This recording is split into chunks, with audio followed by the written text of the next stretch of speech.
Já. Boa tarde, pessoal. Bem-vindos a mais uma sessão do KM Brasil. É um prazer enorme estar com vocês aqui. Os nossos convidados Fábio Banhara, está finalmente conosco, e Tiago Machado, o Beto do Vale, que vai fazer a moderação dessa sessão, sobre novas fronteiras, inteligência artificial aplicada à gestão do conhecimento, ou vice-versa, né? Gestão do conhecimento aplicada à inteligência artificial. Aí eu vou passar depois a palavra para o Beto apresentar os convidados. Muito obrigada, pessoal, por vocês estarem aqui conosco. Só falando um pouquinho, né? O KM, a gente... Com o KM Digital, a gente viu a possibilidade da gente estender o evento um pouco além dos 3 dias, né? Ou dos 3 dias mais um, que a gente sempre fazia, mesmo no presencial, né? Então, a gente teve a oportunidade de estender um pouco mais. Estamos nós aqui e a gente começou um pouquinho antes também, que a gente começou lá no dia 25 de agosto, né? E vamos seguir até a próxima semana. Né? A próxima semana é o nosso último evento, no dia 30. A gente vai ter mais uma palestra, uma conversa sobre governança e gestão do conhecimento, com a professora Patrícia Gisele, conduzida pelo professor Fábio Câmara, e vai ser às 18h30, tá? 18h30, às 19h30, e daí a gente vai fazer uma pequena sessãozinha de encerramento do KM, das 19h30 até as 20, mais ou menos, tá bom, gente? E, então, assim, na semana que vem, para vocês que são, né, já são os congressistas, que estão lá desde o dia 25, né, acompanhando todos esses eventos que a gente tem feito, a gente vai ter os certificados todos a partir da semana que vem. Os ensaios, né? O nosso e-book de ensaios que a gente produziu, 21 ensaios. Então, assim, várias pessoas, né? O Fernando, a Elis, várias pessoas escreveram ensaios para esse e-book, né? Ele também vai estar disponível no máximo até a próxima semana. Então, assim, a gente vai fechar o KM, vocês vão receber ainda esse material. Tem textos muito legais, de toda sorte ao redor de gestão do conhecimento e transformação digital, né?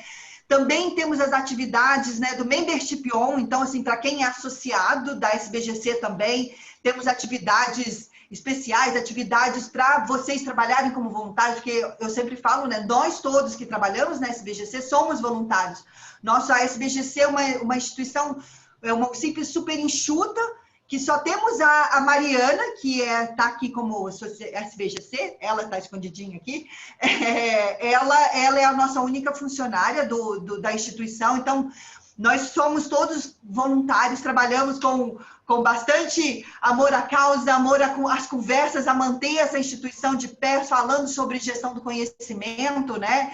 E a gente agora, com esse formato digital, a gente consegue realmente...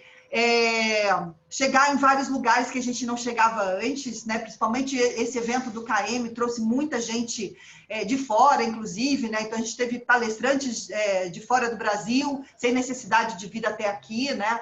Então isso trouxe muitas oportunidades para nós, né? Então esse Membership On, então é para aproximar vocês ainda mais, né? A Elissandra no começo aqui estava chamando alguns já, né? Que sempre já estão com a gente, né? Temos o Mendes, a Cristiele, várias que já participam, né, conosco, e o Luiz também está aqui, a gente está intensificando essas atividades, e a partir do dia 30 a gente vai retomar tudo isso, né? Eu acho que é isso, gente, que eu tinha para falar. Não vou me estender mais, né? Já estou bastante. Vou passar para o Beto agora para apresentar os convidados. Muito obrigada, Beto, por conduzir esse painel conosco aqui. Obrigada, Beto. Passo para você. Eu que agradeço. Então, boa tarde, pessoal. Quase boa noite. É sempre uma satisfação participar do KM Brasil. Infelizmente, não estamos presencialmente, né? Mas como a Renata mencionou, isso nos traz outras oportunidades. Então, a gente tive a oportunidade de acompanhar algumas das apresentações, algumas das discussões, nem todas que eu gostaria, né? Dizem que fica gravado, mas quem diz que a gente consegue tempo para assistir todas, né? Mas uma hora a gente chega lá. Mas, então, boa noite mais uma vez, boa tarde, obrigado. Agradeço muito aí a organização do KM e ao Fábio Banhara e ao Tiago que aceitaram o convite para a gente conversar aqui sobre inteligência artificial aplicada à gestão do conhecimento. Nesta ordem, Renata, que a gente vai falar um pouco mais nessa ordem, mas obviamente a gente está aqui para explorar possibilidades, explorar novas fronteiras, né? Eu vou rapidamente, então, apresentar aqui. Eu vou deixar que eles se apresentem à medida que a gente passe a bola para eles, mas basicamente a gente está aqui com o Fábio Banhara, que é diretor de P&D da BRF. A BRF todo mundo conhece, né? Tem marcas que estão no nosso dia a dia, Sadia, Perdigão, e tem um trabalho de desenvolvimento de produtos e inovação riquíssimo. E tem uma trajetória em gestão do conhecimento, tem experiências e tem ideias para discutir aqui com a gente. Então, daqui a pouquinho a gente vai ouvir o Fábio compartilhar um pouquinho dessas ideias e da trajetória deles até aqui em gestão do conhecimento. E a gente vai discutir um pouquinho possibilidades. Como que a gente pode usar a inteligência artificial e tecnologias cognitivas para aprimorar o trabalho, para impulsionar a gestão do conhecimento. E a gente vai discutir isso também com o Thiago Machado. O Thiago Machado é fundador da Rocket Maths, que é uma startup, uma empresa que está usando de uma maneira incrível a inteligência artificial aplicada a algo muito próximo da gestão do conhecimento, que é a gestão de talentos, né? E tem conhecimento aí no meio, né? O foco não é especificamente gestão do conhecimento, mas gestão de talentos. Ele vai falar um pouquinho. Acredito que hoje estamos, então, o Fábio falando de Jundiaí e o Thiago de BH. É isso mesmo? Dá um oi para a gente. Fábio, você está em Jundiaí? Isso, Jundiaí. Direto do home office de Jundiaí. Então tá bom. E o Thiago, BH, Thiago? Ou está em São João? Na verdade, não. Estou com o modo raiz ativado. Estou falando de São João del Rei, Minas Gerais. Muito bom. Muito bom. Então, fazendo online assim, facilitou um pouquinho mais a gente conseguir tempo dessa turma aí que está sempre correndo, sempre voando, etc. Né? Então, eu não vou apresentá-los, vou deixar que eles apresentem as suas experiências. Só coloco aí que a gente, ao organizar a discussão desse tema, né, eu achei interessante trazer alguém de uma empresa que esteja usando gestão do conhecimento, que é o caso do Fábio, e alguém de uma startup, que traga a vivência de uma startup. E aqui a gente vai trazer um pouco do ponto de vista da tecnologia e um pouco do ponto de vista do negócio, né? O push e o pull, para quem acompanha um pouquinho aí gestão de inovação e tecnologia. Então, é isso que a gente vai explorar aqui com vocês, e eu peço que vocês, todo mundo que estiver aqui participando, fique à vontade o tempo todo para mandar perguntas. Eu peço para que no começo coloque as perguntas aqui no chat. A gente vai selecionando para na última meia hora a gente fazer um bate-bola, e se houver tempo, aí a gente abre um pouquinho mais para participar de viva voz, aproveitar que a tecnologia permite. Tá legal? Então, já podem ir anotando suas perguntas e colocando aqui no chat. Bom, eu vou começar colocando dando um pouquinho de perspectiva, colocando uma proposta de um panorama para ser a base da nossa discussão. Tá? Bom, eu sou o Beto do Vale, eu sou da Impact Consultoria, conheço alguns aqui de vocês. Para quem não conhece a Impact, acho que mostrar os nossos clientes diz bastante do nosso trabalho. A gente tem trabalhado com empresas líderes, com organizações dos mais variados setores, empresas muito exigentes, com quem a gente aprende muito, né? Mas que nos permitem também desenvolver um trabalho bem bacana. Parte desse trabalho a gente registra e compartilha, né? Então tem um pouquinho das nossas ideias e das nossas metodologias em algumas publicações, e no nosso blog, quem quiser conhecer um pouquinho mais. E no nosso site também apresenta um pouquinho melhor os nossos serviços, que tem a ver com gestão do conhecimento, inovação, educação corporativa e inteligência, ou seja, formas como as empresas e as organizações podem utilizar melhor o conhecimento para gerar resultados, para gerar inovação. Tá legal? Bom, eu vou começar colocando então esse ponto de partida na discussão coloco aqui algumas peças de um quebra-cabeça que eu entendo que a gente ainda está construindo, que a gente ainda está montando. Tá? Considero que nas organizações como um todo, a gente tem tratado desses temas aqui, gestão do conhecimento, a própria gestão do negócio, inovação, tecnologia, temos tratado de forma muito fragmentada, né? Então, o que eu vou trazer aqui é uma pecinha a mais para esse quebra-cabeça, mas tentando conectar outras peças, né? E propondo aqui que a gente busque juntos conectar mais essas peças. Hoje se fala muito de inteligência artificial, se fala de design thinking, se fala de uma série de termos e muitas vezes viram um oba-oba, uma coqueluche em torno de um tema, né? Um deslumbramento com alguns temas e nem sempre a gente sabe muito bem como utilizar e por que utilizar. Então, eu vou tentar aqui trazer uma visão, uma perspectiva entre muitas possíveis sobre como é que esses temas podem se conectar, né? Conhecimento, tecnologia, inovação e negócio. E faço isso com a humildade aqui de quem sabe que não tem certeza de nada, né? Tem uma frase que eu gosto bastante do Mark Tussell, que é um estudioso e praticante de inteligência competitiva, que ele diz de forma categórica: se você tem certeza, você está errado. Né? Vamos partir da premissa aqui que tudo que a gente vai discutir são possibilidades, são aprendizados que estão em desenvolvimento e a gente tem muito caminho pela frente, tá? Feito esse aviso, eu queria trazer aqui três aspectos que eu considero que são três grandes áreas de oportunidade para a gente conectar essas peças. Eu vou falar então rapidamente para estabelecer uma base para a discussão sobre o conhecimento como ativo do negócio, né? E essa perspectiva, essa oportunidade de abordar o conhecimento como ativo do negócio, ela abre um mar de oportunidades para os negócios, para as organizações e para a gestão do conhecimento, né? Apenas a gente mudar de perspectiva e começar a abordar o conhecimento como ativo do negócio nos ajuda a identificar novas oportunidades. A partir daí, a partir dessa perspectiva, eu vou buscar trazer um pouquinho das tecnologias cognitivas, ampliando o potencial do conhecimento. E é de propósito que eu estou falando aqui tecnologias cognitivas e não apenas inteligência artificial. O Thiago vai poder falar um pouquinho para a gente também sobre inteligência artificial e tecnologias cognitivas, né? Então, estou trazendo aqui não sou especialista, mas começando a usar essa terminologia e não apenas inteligência artificial, que é uma das tecnologias cognitivas possíveis, né? E, uma vez que a gente explore essas duas peças do quebra-cabeça, como é que a gente integra isso tudo, né? Como é que a gente leva as tecnologias cognitivas apoiando a gestão do conhecimento, apoiando a inovação, para gerar mais valor nos nossos negócios, tá?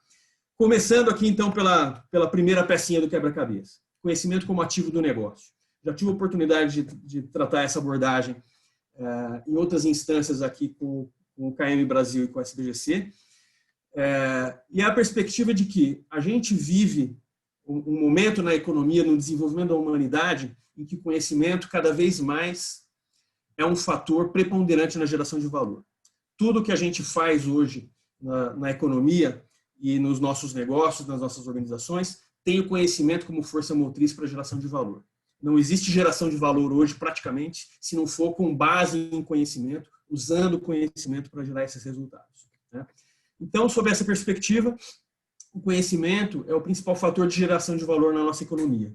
A gente já vem da economia industrial, em que a automatização, os processos mecânicos eram os preponderantes, e a gente está entrando nessa economia do conhecimento, em que conhecimento e talento são as forças motrizes, e esses autores aqui já falavam até no ano 2000, eles já falavam de criatividade humana e criatividade das máquinas, não só inteligência artificial, como criatividade artificial, né? Então é nessa linha, nesse caminho que a gente está evoluindo, e o conhecimento ele é uma parte crítica dos nossos negócios, né? Tanto que isso já é mensurado, já é sentido por instrumentos do mercado financeiro, né? Dados da Standard & Poor's mostram que mais de 80% do valor dos negócios, das empresas, vem da sua capacidade de usar os ativos intangíveis, da sua capacidade de usar o conhecimento, não apenas o conhecimento na forma que a gente está mais acostumado a tratar, na cabeça das pessoas, né?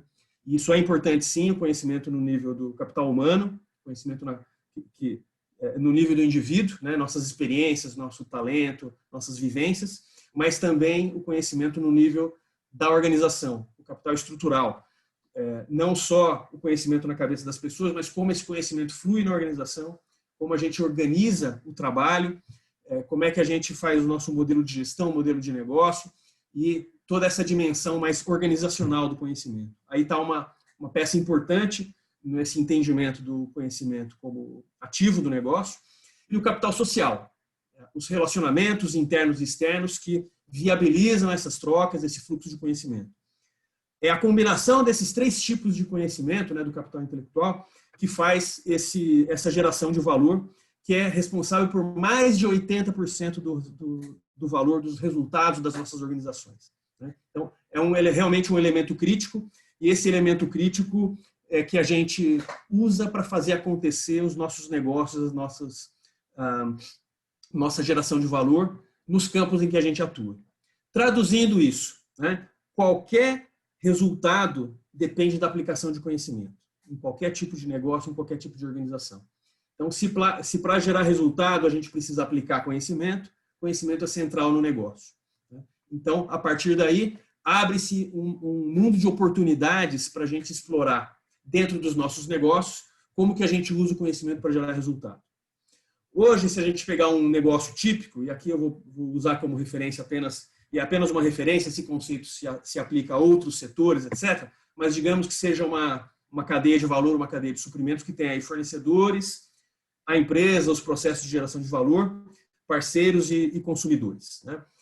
O tempo todo, para gerar valor, a gente está lidando com problemas, com desafios, gerando aprendizado, gerando conhecimento, gerando ideias, gerando inovação. Isso está acontecendo o tempo todo nos nossos negócios. No entanto, como a gente não trabalha o conhecimento como parte do negócio, como um ativo do negócio, a gente sempre trata o conhecimento como algo que está na cabeça das pessoas, e é assim que a gente gerencia, né? Esse conhecimento está sendo gerado e evapora. Aquilo que é aplicado no negócio gera resultado, aquilo que não é aplicado naquele contexto, naquele momento, fica na cabeça das pessoas e é muito pouco aproveitado pelo negócio. É aí que entra a gestão do conhecimento. A gestão do conhecimento, a gente pode até tratar a gestão do conhecimento como orientação para que as pessoas aprendam mais e melhor como indivíduos. Mas a grande oportunidade da gestão do conhecimento está em promover não só o aprendizado no nível individual, mas o fluxo do conhecimento na organização e a aprendizagem organizacional. Garantir que esse conhecimento seja aproveitado e estruturado pela organização para gerar resultado. Aqui, a gente tem, se a gente trabalhar a gestão do conhecimento como gestão propriamente dita, com estratégia, processos, modelos de gestão, práticas, ferramentas e indicadores, a gente começa a poder aproveitar esse ativo, né, que é o conhecimento, como uma grande força propulsora da geração de valor, da geração de resultados. Né? Então, aqui está uma dimensão importantíssima do que a gente está falando, a primeira peça do quebra-cabeça, e é ela que abre aqui a nossa conversa para outras possibilidades usando tecnologia. Né? A gestão do conhecimento vem para aproveitar o conhecimento como principal fonte de geração de valor e, se a gente tratar como capacidade organizacional, ela amplifica o poder do conhecimento.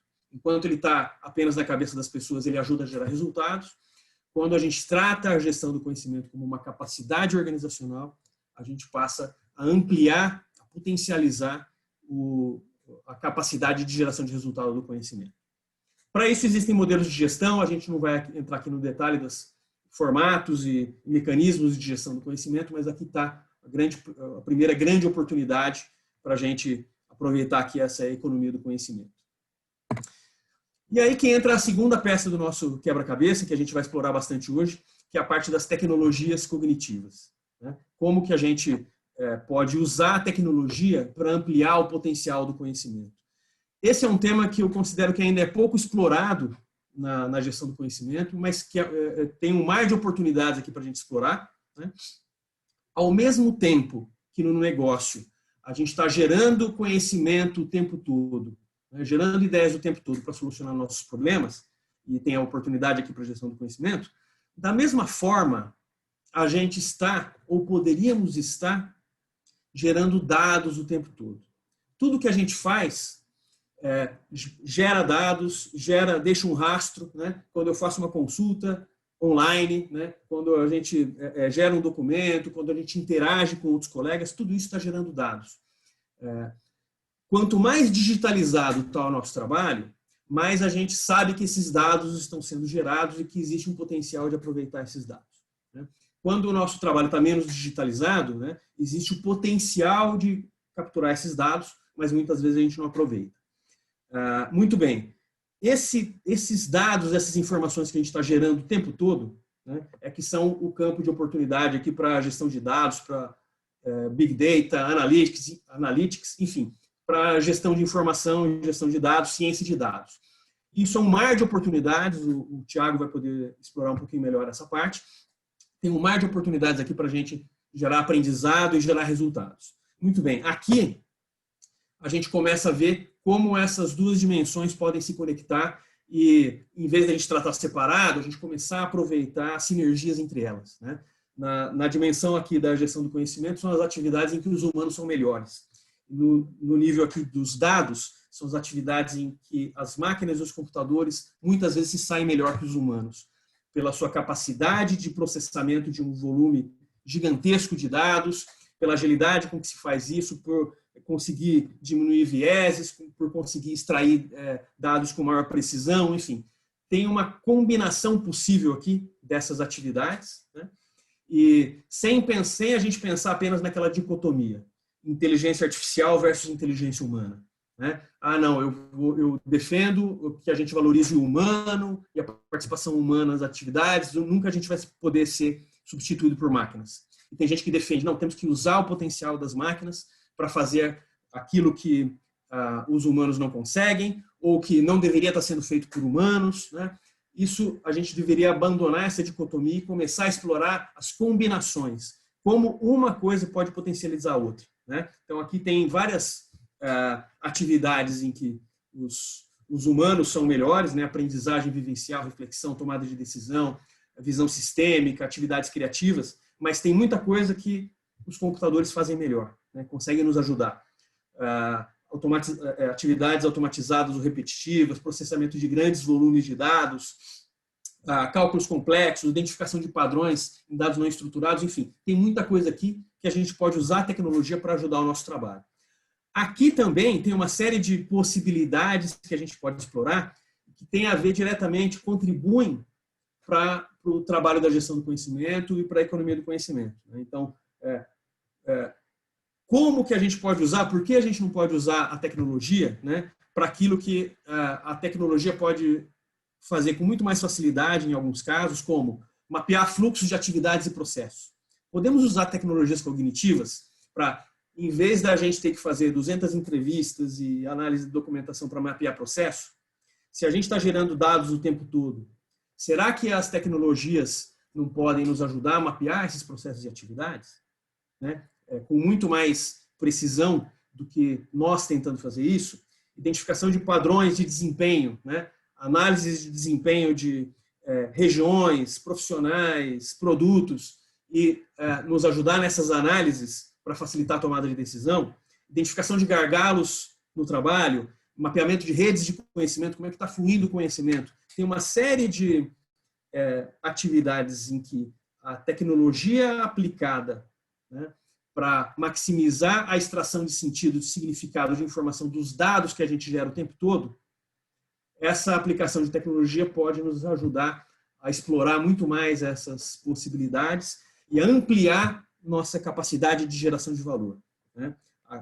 Combinando aquilo que a gente faz de melhor como humanos com aquilo que as máquinas podem fazer de melhor, né? Essa combinação, né, das tecnologias cognitivas para ampliar as capacidades de gestão do conhecimento e das tecnologias que nos ajudam a automatizar, a aumentar a nossa inteligência ou até em alguns casos substituir ou superar a nossa inteligência. Essa combinação aqui traz grandes oportunidades e é um campo que a gente pode começar a explorar mais do que a gente vem explorando, né? Seja em gestão do conhecimento, seja em outras atividades do negócio.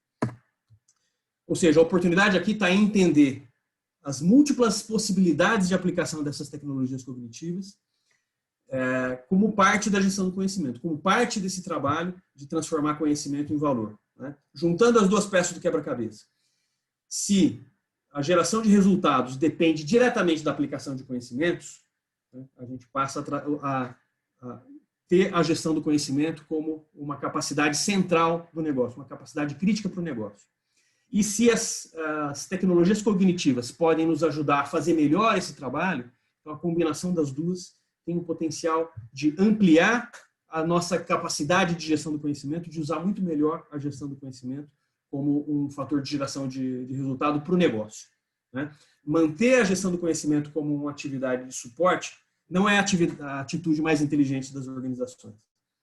A gestão do conhecimento tem um potencial de contribuição para os resultados, pelo fato do conhecimento ser central no negócio, né? E esse potencial é ampliado se a gente começa a abraçar as tecnologias cognitivas que podem ampliar nosso resultado em gestão do conhecimento. A gente está falando não só de inteligência artificial, de inteligência aumentada, de machine learning, de deep learning e de muitas outras formas de usar a tecnologia para melhorar a nossa gestão do conhecimento.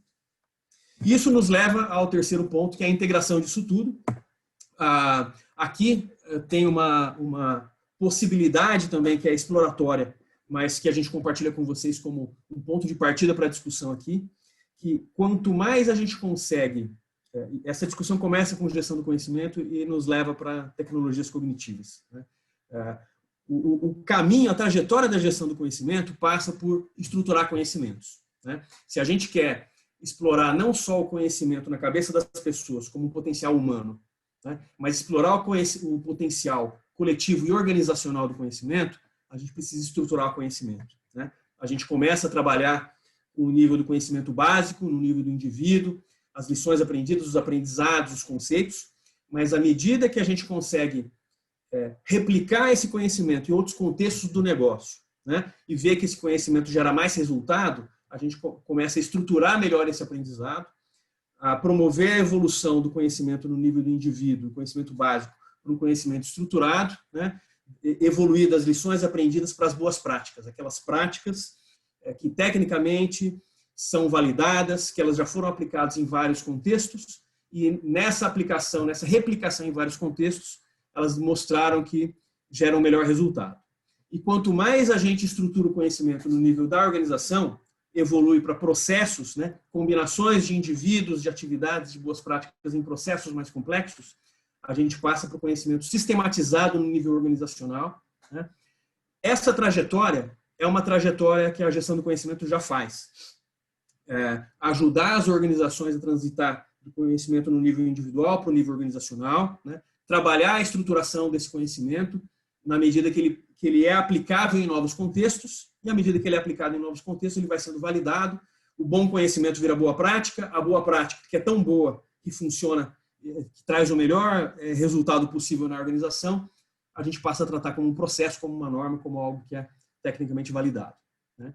Qual é a próxima fronteira, né? Quer dizer, à medida que a gente evolui, né, e tem os processos bem definidos e adotados pela organização, né, os processos mais complexos, as combinações de decisões, etc., são os algoritmos, né?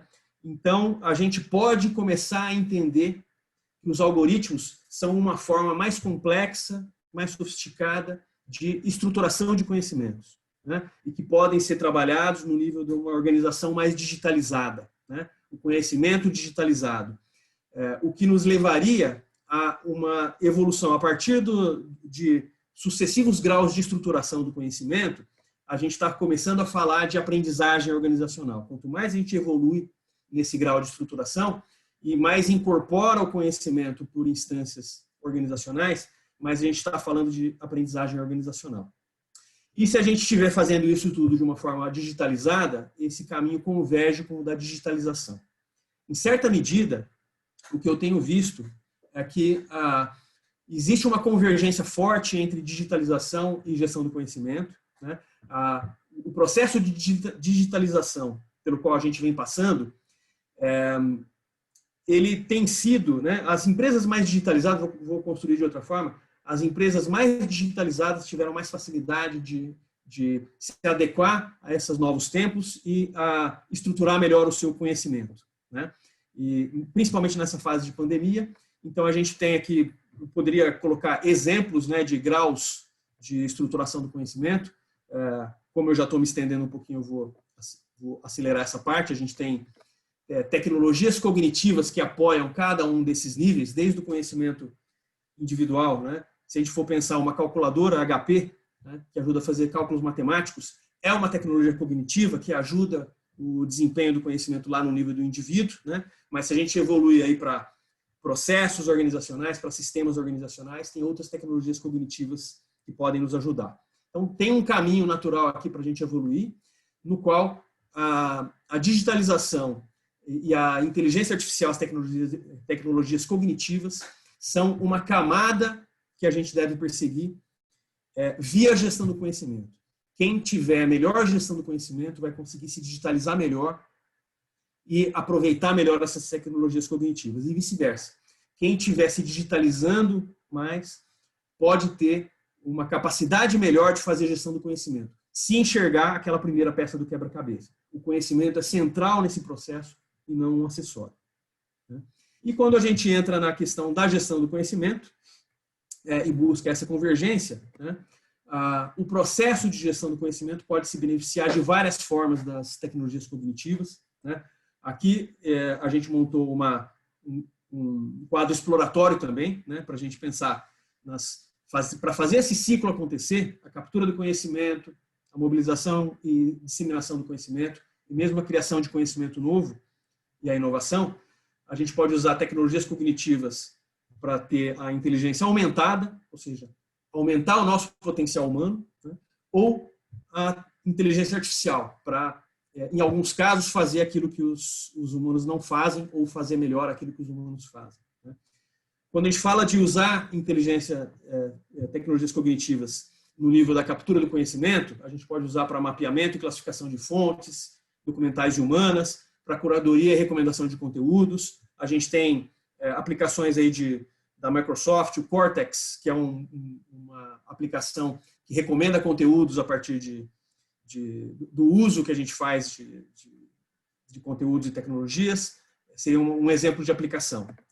Na mobilização de conhecimento, contextualização e recomendação de conteúdos e conexões. A gente usar as tecnologias cognitivas para ajudar a entender os contextos de uso de conteúdos e recomendar novos conteúdos, ou mesmo a solução de dúvidas e resolução de problemas. Já temos vários exemplos de inteligência artificial que absorvem grandes volumes de conhecimento e conseguem interagir com humanos para solucionar dúvidas, prover informação, e esse é um campo aqui em que a gestão do conhecimento pode explorar. E, finalmente, a parte de geração de combinações criativas de conhecimento ou mesmo soluções inovadoras.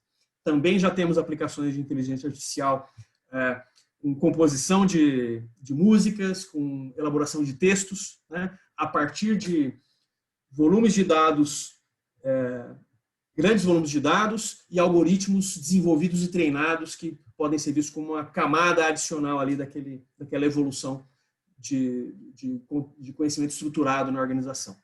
Então, aqui são alguns campos de oportunidade para a gente explorar um pouquinho mais na conversa mais tarde. A gente vai agora ter o Tiago contando um pouquinho do trabalho deles com inteligência artificial e o Fábio com gestão do conhecimento, para a gente juntar essas peças e explorar essas possibilidades. Então, o que eu deixo aqui para o quebra-cabeça são essas 3 contribuições para a gente continuar essa montagem. Eu sei que o Fábio e o Tiago vão trazer outras peças aqui para a gente juntar e, claro, vocês, todo mundo que atua em gestão do conhecimento daqui para frente pode abraçar um pouco mais esse tema, a gente perdeu o medo e o deslumbramento por esses temas e começar a explorar um pouco mais como que nós podemos utilizar essas tecnologias cognitivas para fazer a melhor gestão do conhecimento. Novas peças virão, não sabemos de tudo, se a gente tem certeza, a gente pode ter certeza que está errado.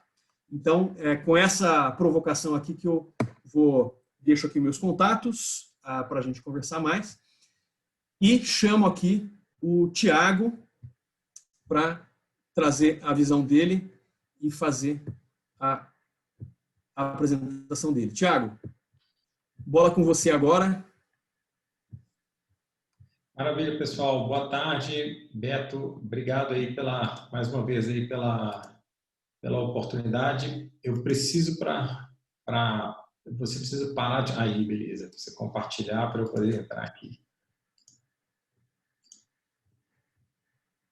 Todos já vendo minha tela? Sim. Tá. Beto, mais uma vez, obrigado aí pelo convite. Fiquei muito lisonjeado. Dizer que para mim é uma honra e ter tido a oportunidade, né, de ter uma etapa da minha jornada, ter trabalhado com o Beto, lido os livros do Beto, e hoje tenho o prazer de dizer que nós temos uma grande amizade, e o Beto foi peça, e é peça fundamental aqui nessa jornada que a gente está de inteligência artificial. Então, mais uma vez, eu agradeço, né, ao Fábio, né, pela oportunidade aqui da gente estar junto nesse debate, nessa discussão positiva, e a todos vocês aí pela audiência, pela participação.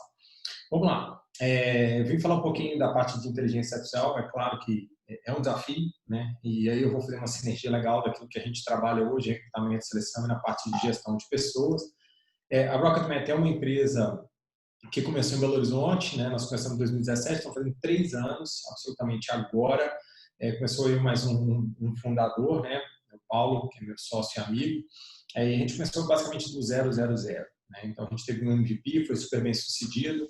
Em janeiro de 2018 levamos uma empresa para os Estados Unidos, então a sede de negócio fica em Dallas, no Texas. Hoje a gente tem escritório formal em Toronto, né? A nossa sede no Brasil, né, fica em São Paulo, a parte de tecnologia fica em Belo Horizonte, e a gente já tem um escritório em Varsóvia, na Polônia, e a gente já está operando em 9 países, né? Então a gente tem tido uma boa aceitação do mercado em relação à adoção de inteligência artificial, tanto para a parte de recrutamento e seleção, quanto de gestão de pessoas. Basicamente, a gente está bipartido aí nessa estrutura, e a gente tem uma proposta de valor que ela precisa ser muito pragmática, né? Você tem que aumentar a produtividade, você tem que gerar eficiência, você tem que, né, você ter os savings, você tem que ter essa contrapartida, até para justificar os investimentos, e claro, sem dúvida nenhuma, o que a gente mais quer que é prover inteligência para os negócios. Nós não somos uma empresa que usa uma feature de AI, né? Nós construímos todo o capital intelectual da Rocketmat. Então, nós trabalhamos aqui com diversas sub-áreas de inteligência artificial, dentre elas machine learning, deep learning, natural language processing. Todas elas têm uma fundamentação muito importante para você, assim, desencadear uma entrega de valor expressiva para a companhia, né? É uma área nova, com muitos desafios, porque o tipo de dado que a gente trabalha, originado especificamente da área de gestão de pessoas, né, e de recrutamento e seleção, esses dados não foram feitos para a inteligência artificial. Então, a gente está numa fronteira, a fronteira do primeiro passo. Quais são as entregas que a gente tem de curto prazo, de médio e de longo prazo, e como é que a gente vai ter diferencial competitivo ao longo dessa jornada. Aqui apenas alguns, né, ilustrações de alguns clientes que a gente tem, nesses 9 países que a gente está operando, tanto nacionais quanto internacionais. A gente ganhou uma boa notoriedade aqui no início do ano, em função dos projetos que a gente fez para o Covid, né? Acabou que a gente fez 3 hospitais de campanha, damos o Einstein lá no projeto deles, porque a ferramenta ela é muito poderosa quando a gente faz a integração aí de termos assertividade e tem um tempo muito justo para a gente tomar muitas decisões. Vou falar só um pouquinho dessa relação candidato-vaga, tá? Por que é legal falar isso? Porque quando a gente vai falar de gestão de conhecimento, também são coisas que a gente quer adquirir, e a solução muitas vezes está da porta para dentro de casa, né? Então, nós temos empresa que está buscando candidato e candidato que está buscando emprego no mundo todo a toda hora. Então, isso é uma máquina infinita de produção de oportunidade. Essa foto que eu tirei, a gente coloca e diz o seguinte: isso aqui é fila de gente procurando emprego. Isso vai continuar? Isso vai continuar. Nós estamos tratando de um país nosso hoje que ainda é extremamente analógico. E a fila do digital ainda é muito maior e muito mais densa do que isso. Mas isso é exatamente o retrato que se tem quando a gente está buscando uma oportunidade de trabalho. Quando eu falo do problema de recrutamento e seleção, ele é singular. Se uma empresa trabalha com uma vaga, né, não quer dizer que ela está dando atenção para todos os candidatos, né, que eles merecem, ou esteja analisando todos os candidatos que se aplicam ao processo seletivo. Quando você está trabalhando com mais vagas em tempo, vamos dizer, concomitante, não quer dizer que você esteja exatamente melhorando essa performance. Pelo contrário, sua performance está caindo. Mas a realidade, né, do dia a dia que a gente tem, ela é simples, né? Em especial de grandes conglomerados. Você trabalha com muitas vagas simultâneas. E aí, quando você tem isso, você perde uma performance incrível de você conseguir visualizar o número de pessoas que estão vindo se aplicar para a sua jornada. Isso tem uma perda incalculável para a companhia. Você está perdendo tempo, você está perdendo dinheiro, você está perdendo assertividade, você está perdendo dado, você está perdendo talento, você está perdendo diversidade, né? E você perde justiça, né? Quando a gente está falando de dar a oportunidade de pelo menos todo mundo ser analisado dentro do processo. E basicamente com a inteligência artificial você consegue ter um efeito avassalador nisso, porque você já consegue analisar todo mundo. O primeiro passo é analisar todos os candidatos de maneira equânime.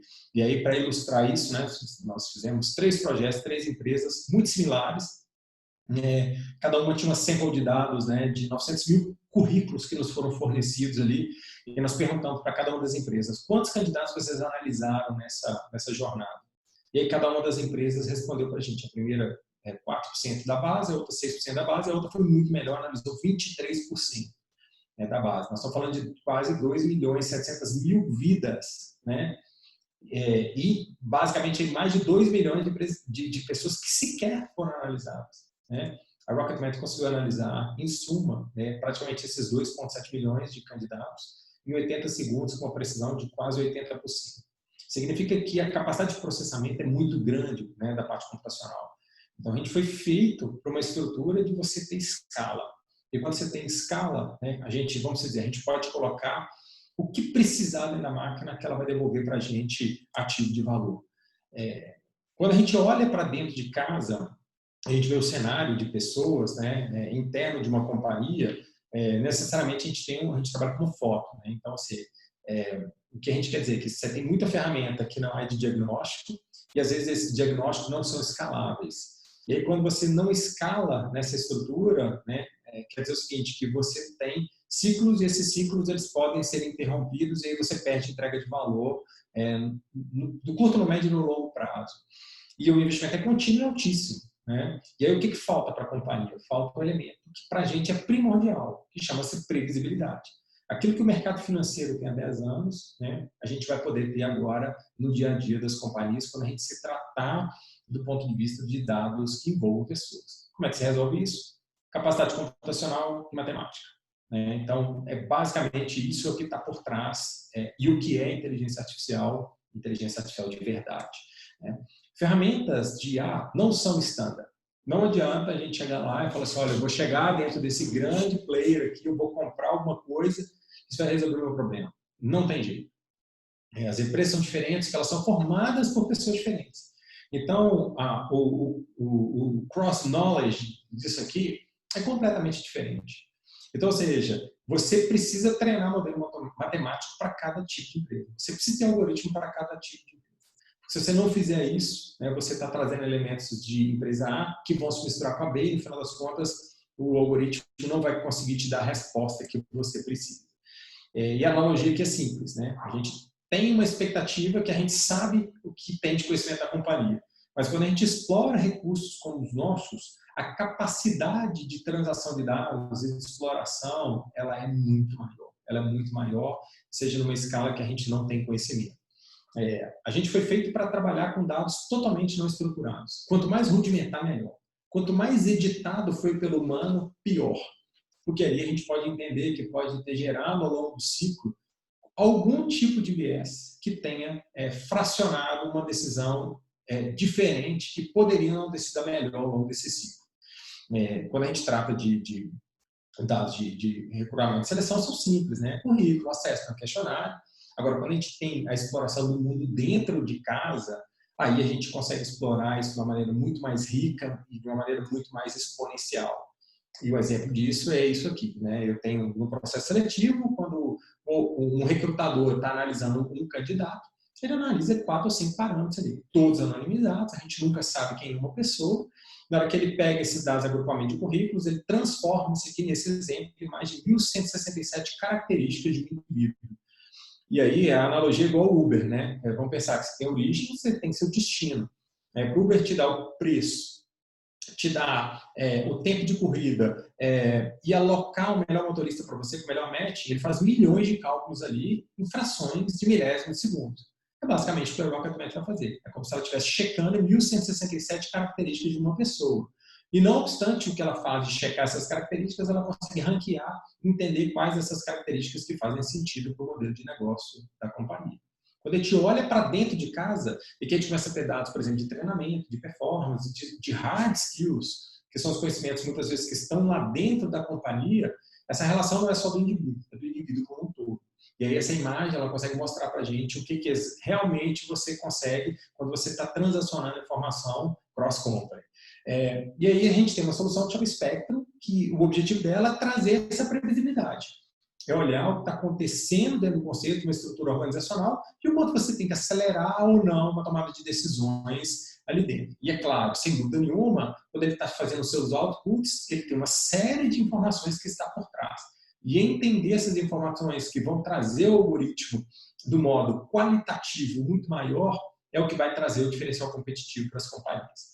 E aí a gente foi fazer um projeto numa grande empresa, um gigante do processo, e a gente vai ajudá-los a um processo de transição para a construção do que eles chamam de fábricas do futuro. E aí a gente teve acesso, a gente fundamentou esse framework, né, que é desse doutor, o Dr. Christian Orr, é um suíço, né, e eu adaptei para o contexto da companhia. Então, o que eles queriam lá? Né? Eles queriam o seguinte, né, que a gente não olhasse só o legado da companhia, né, ou seja, o now, o que é existente, o que já foi implantado, mas que a gente pudesse olhar daqui a 5 anos quais o conjunto de características que fizessem essa empresa a ter um perfil de uma empresa mais 4.0, mais digital. Então, nós estamos falando de uma indústria. Então, como é que a gente aplicou a inteligência artificial? Né? Para poder exatamente montar um algoritmo que fizesse esse processo de transição de uma maneira muito mais amigável e muito mais sustentável. É impossível você mudar o contexto de uma companhia do dia para a noite. A gente está usando a inteligência artificial para fazer essa migração e esse projeto, né, sustentável para o modelo muito mais 4.0. Então, a empresa segmentou essa estrutura em 4 grupos de elementos, onde a gente está tratando de uma estrutura puramente fabril e onde tinha conhecimentos, competências, né, elementos, valores, cultura e atitudes que tinha de alta performance. Então, vamos dizer, eram coisas mapeadas e com previsibilidade dentro do contexto de drivar os dados para o modelo de inteligência artificial. Então, o primeiro passo, além da priorização das informações, é você começar a pensar em como você vai colocar isso numa equação. Né? Então, você tinha conhecimentos, mais competências, mais os valores, para se chegar em atitudes que vão derivar em alta performance e, assim, sucessivamente, você chegar no que a gente chama de perfil de sucesso. O que é o perfil de sucesso? É o ponto de equilíbrio entre aquelas características, conhecimentos, habilidades, atitudes que fazem um colaborador entregar alta performance para a companhia e daqueles que, de alguma certa maneira, não estão performando. E como é que você olha esse ciclo de ajuda no plano de desenvolvimento dessa companhia? Então, esse aqui é um exemplo, né, de quando você aplicou e ele devolveu aquelas 20 características por trás, o resultado de um colaborador, né, de um candidato que se tornou colaborador e o quanto ele estaria próximo a esse quadrante aqui de mapeamento das competências, dos conhecimentos, né, dos valores, das atitudes que a companhia tinha. Mas o objetivo não era olhar só o indivíduo, a gente precisa olhar o todo. E aí você tem um mapeamento Brasil, você tem um mapeamento de uma unidade, por exemplo, e você tem um mapeamento para você entender exatamente a relação que se tem de um indivíduo com o todo. Que é baseado nesse contexto é que se driva exatamente os planos de ação para captura de novo conhecimento, para os treinamentos, para multiplicação, ou seja, nós estamos falando aqui da montagem de um contexto ainda mais capacitante para você chegar exatamente dentro do objetivo final deles, que seriam ter as fábricas muito mais conectadas. A gente pegou um exemplo agora que a gente participou, ajudou no processo trainee. E aí eu trouxe esse elemento um pouco mais fresco para mostrar quando eles olharam exatamente um pool de características muito mais evidente, como é que isso visualmente mostra o efeito de quando há uma priorização ou quando o algoritmo enxerga essa priorização de qual conjunto de características que fazem sentido para o modelo de negócio. Então, a gente pegou aqui o exemplo, né, de 66 features, né, que eram 66 competências mapeadas dentro da companhia, né, e utilizadas dentro do processo seletivo da companhia. Então, a gente viu no primeiro corte aqui, né, que aqui todos aqui por trás são os candidatos, né, que se aplicaram ao processo seletivo né, no ano 2018, 2019, 2020. E esse aqui são os colaboradores, né, ou seja, que não são indivíduos, são agrupamentos de indivíduos. E como é que o algoritmo ele conseguiu exatamente separar o conjunto de indivíduos e mostrar, olha, exatamente os elementos que a gente chama do perfil de sucesso possui exatamente o conjunto de características que estão fazendo o quê? Entregar os elementos de alta performance para a gente. E aí, uma das coisas que às vezes a gente tenta fazer na mão, né, que são as correlações dos conhecimentos, a correlação dos comportamentos, é uma atividade, vamos dizer, a palavra talvez mais propensa não seja essa, mas é insalubre, porque é muito difícil você correlacionar as coisas e correlacionar quando a gente está olhando o que a companhia quer, que é você entregar resultado. Então, esse foi um exercício que o algoritmo exatamente devolveu para a gente em 30 segundos e conseguiu mostrar para a gente aqueles elementos que estão, por exemplo, em azul, que são mais evidentes, que fizeram mais diferença e menos diferença dentro da correlação existente entre conhecimentos e as competências buscadas para se ter um elemento de sucesso dentro da companhia. E aí a gente teve, né, as 66 características, né, elevadas das mais relevantes para menos relevantes, e como é que o algoritmo ele começou a priorizar isso, né? Então, em verdinho aqui, vamos pensar que ele priorizou as 21, não 21 primeiras, ele elencou para a gente quais seriam as 21 principais dentro desse contexto. E aí ele veio mostrar para a gente o que seriam os elementos, a partir da barrinha que fez um colaborador ter sucesso e outro que não teve sucesso. Então, por exemplo, nós estamos falando de baixa característica para alta característica. Então, por exemplo, uma característica que é calma, né? Ela, por exemplo, quem teve menos calma, né, foi um elemento de altas performances, ou seja, um elemento de sucesso para que aquele colaborador entregasse exatamente o resultado esperado. Então, ou seja, a característica de risk-taking, ou seja, de ter aversão ao risco. Quanto mais risco ele tinha, mais ele se tornava um elemento, né, de sucesso para a companhia. Confiança, problem solver. Então, ou seja, a inquietude é algo que derivou aquele elemento de sucesso. Então, aqui não teve uma ordem lógica que algum humano colocou. O algoritmo descobriu baseado no que drivou a alta performance no passado, que aqueles elementos que fizeram exatamente, né, vários candidatos serem aprovados nesses processos de trainee ao longo da jornada. Se eu virasse esse gráfico com as 66 características, é exatamente isso. Então, ou seja, daqui para lá, não quer dizer que elas não servem para nada, mas que há um exercício de priorização. Aqui se tem exatamente uma região onde tem um caminho potencializado. E aí a questão é, o que faz com que as pessoas possam administrar risco na companhia? Né? Ou seja, quais são as informações, conhecimentos que estão possibilitando que ela esteja drivando esse tipo de comportamento para uma entrega de alta performance? São questões que a gente precisa começar a se perguntar, porque os elementos comportamentais eles estão embasados em fundamentos que são tangíveis, que são factíveis, e que é exatamente o grande desafio que a gente tem de fazer essa amarração dentro do contexto que a gente está trabalhando, que é da gestão do conhecimento baseada na inovação e na entrega de resultado final. No final das contas, a gente precisa entregar o resultado. Então, quais são os elementos que vão nortear isso? Então, aqui mostra exatamente esse efeito visual nas características de peso que vão drivar um elemento de alta performance para a companhia. E aqui, quando a gente colocou, né, a figurinha aqui para a gente é bem legal, né, é como se fosse um cabo de guerra. Então, é como se à medida com que os algoritmos fossem trabalhando e fossem mapeando, a gente pudesse ter uma fração, que, por exemplo, e dizer o seguinte, né, o percentual de calma, quanto menor ele né, maior é a probabilidade de uma entrega de resultado da companhia. Ou seja, no último elemento que você tem, né, de expressão, né, de reconhecimento da parte de tomar o risco, nesse exemplo que eu estou trazendo, quanto maior ele maior é a percentual que ele tem de entregar a estrutura performática para a companhia. E aí, para tudo isso que a gente está fazendo, a gente precisa entender se realmente o resultado é condizente com isso. Então, quando a gente pegou a SEMP, analisando mais de 6 mil candidatos nessa estrutura toda, aqui mostra o score que o algoritmo conseguiu dar. Então, vamos olhar dos elementos mais claros para os escuros, score acima de 70% de assertividade. Ou seja, lembrando a região que eu tinha mostrado lá atrás, o algoritmo está mostrando exatamente que a maior concentração do perfil de sucesso para que tenhamos um drive de alta performance está concentrada na mesma região que ele tinha mapeado. Então, ou seja, não há empirismo, né? Não há desconstrução do legado. O legado é fundamental para a gente atingir o objetivo que a gente quer, de médio e de longo prazo.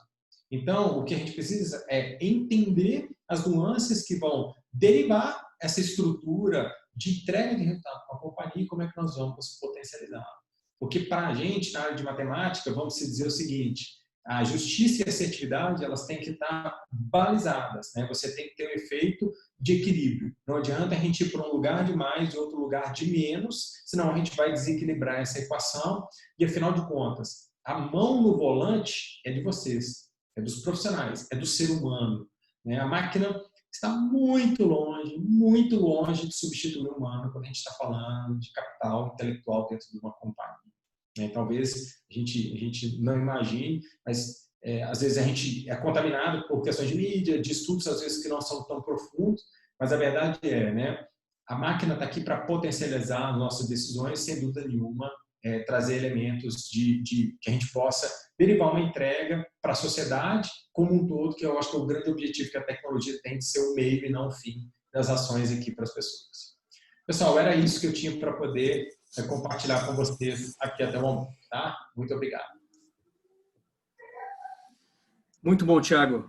Legal. Muito interessante poder ver uma aplicação de inteligência artificial usada para gestão de talentos, gestão de pessoas e gestão do conhecimento de alguma forma, de uma forma tão assertiva, né? Tão focada em desempenho e já experimentada e demonstrando resultados em várias organizações. Vamos ver mais uma peça desse quebra-cabeça? Vou passar a bola aqui para o Fábio Banhara, então. Fábio, você já consegue compartilhar a tela ou precisa que eu compartilhe? Não consigo. Eu vou precisar da tua ajuda, Beto. Sem problemas. Dos três dispositivos que eu poderia usar para conexão, foi com menos recursos que eu consegui. Mas vamos lá, não é por isso que a gente não vai conversar. Eu vou passar rapidinho aí, que eu já tenho algumas questões para falar com o Thiago.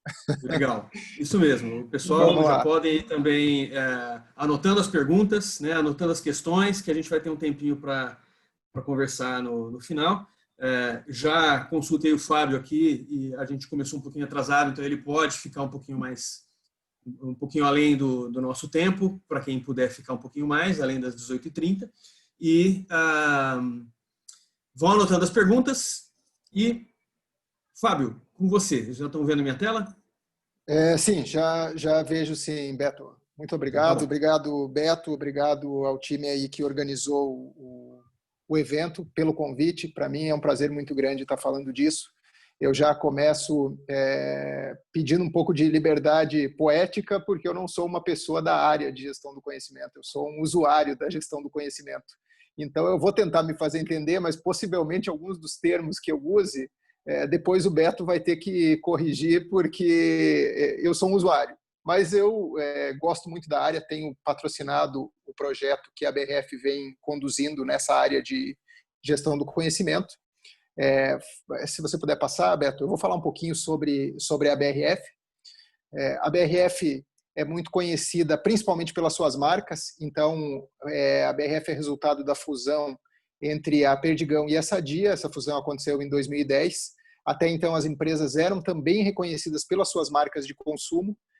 Logo depois da fusão foi decidido que ia ser formada uma marca corporativa, BRF, inicialmente Brasil Foods, e a empresa manteria no seu portfólio as marcas de consumo. Então as nossas 3 principais marcas no Brasil, Sadia, Perdigão e Qualy. No exterior, a gente tem a Banvit, focada no mercado turco e mercado halal, Sadia e Perdix, além de outras marcas menores, dependendo do mercado que a gente atua. Pode passar, Beto?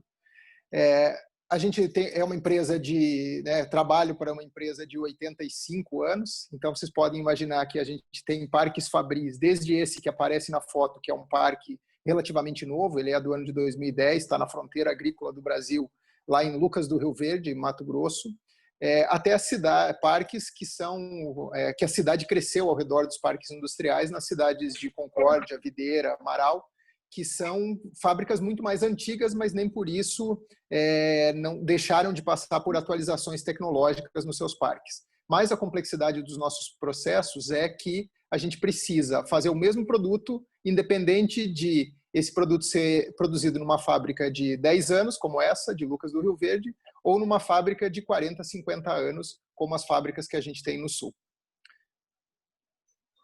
Bom, é uma empresa legitimamente brasileira, né? A sede da empresa fica aqui no Brasil, a gente tem subsidiárias no exterior, a gente tem fábricas que foram as origens dessa empresa, principalmente em Santa Catarina. No Brasil são 34 plantas de produção, 21 centros de distribuição. E no Brasil a gente tem quase 90 mil colaboradores. Somando aos colaboradores do exterior, a gente tem em torno de 90 mil pessoas que operam no dia a dia. Então, é uma indústria muito tradicional, é uma indústria muito demandante de mão de obra, mas é como o Beto comentou no começo, como o Thiago falou, onde a gente pode substituir a mão de obra ou o trabalho humano por máquinas, a gente tem feito isso não numa velocidade muito alta, pelo fato de ser uma indústria tradicional e pela dificuldade que a gente tem em mimetizar atividades humanas com os equipamentos novos, com tecnologia, mas é uma busca que a gente tem feito. Bom, todos já devem ter visto, né? Nos últimos anos, o Brasil tem sido muito questionado em relação aos seus aspectos, não só sociais, mas principalmente ambientais. E a BRF, como uma empresa que vende seus produtos em diferentes mercados, acaba sendo cobrada bastante por isso. Então, a gente tem algumas frentes de trabalho e de compartilhamento desses questionamentos que são feitos pelo mercado ou trabalhos que são feitos em cima desses questionamentos que o mercado faz. Um dos grandes trabalhos, uma das grandes iniciativas é o combate ao desperdício de alimentos.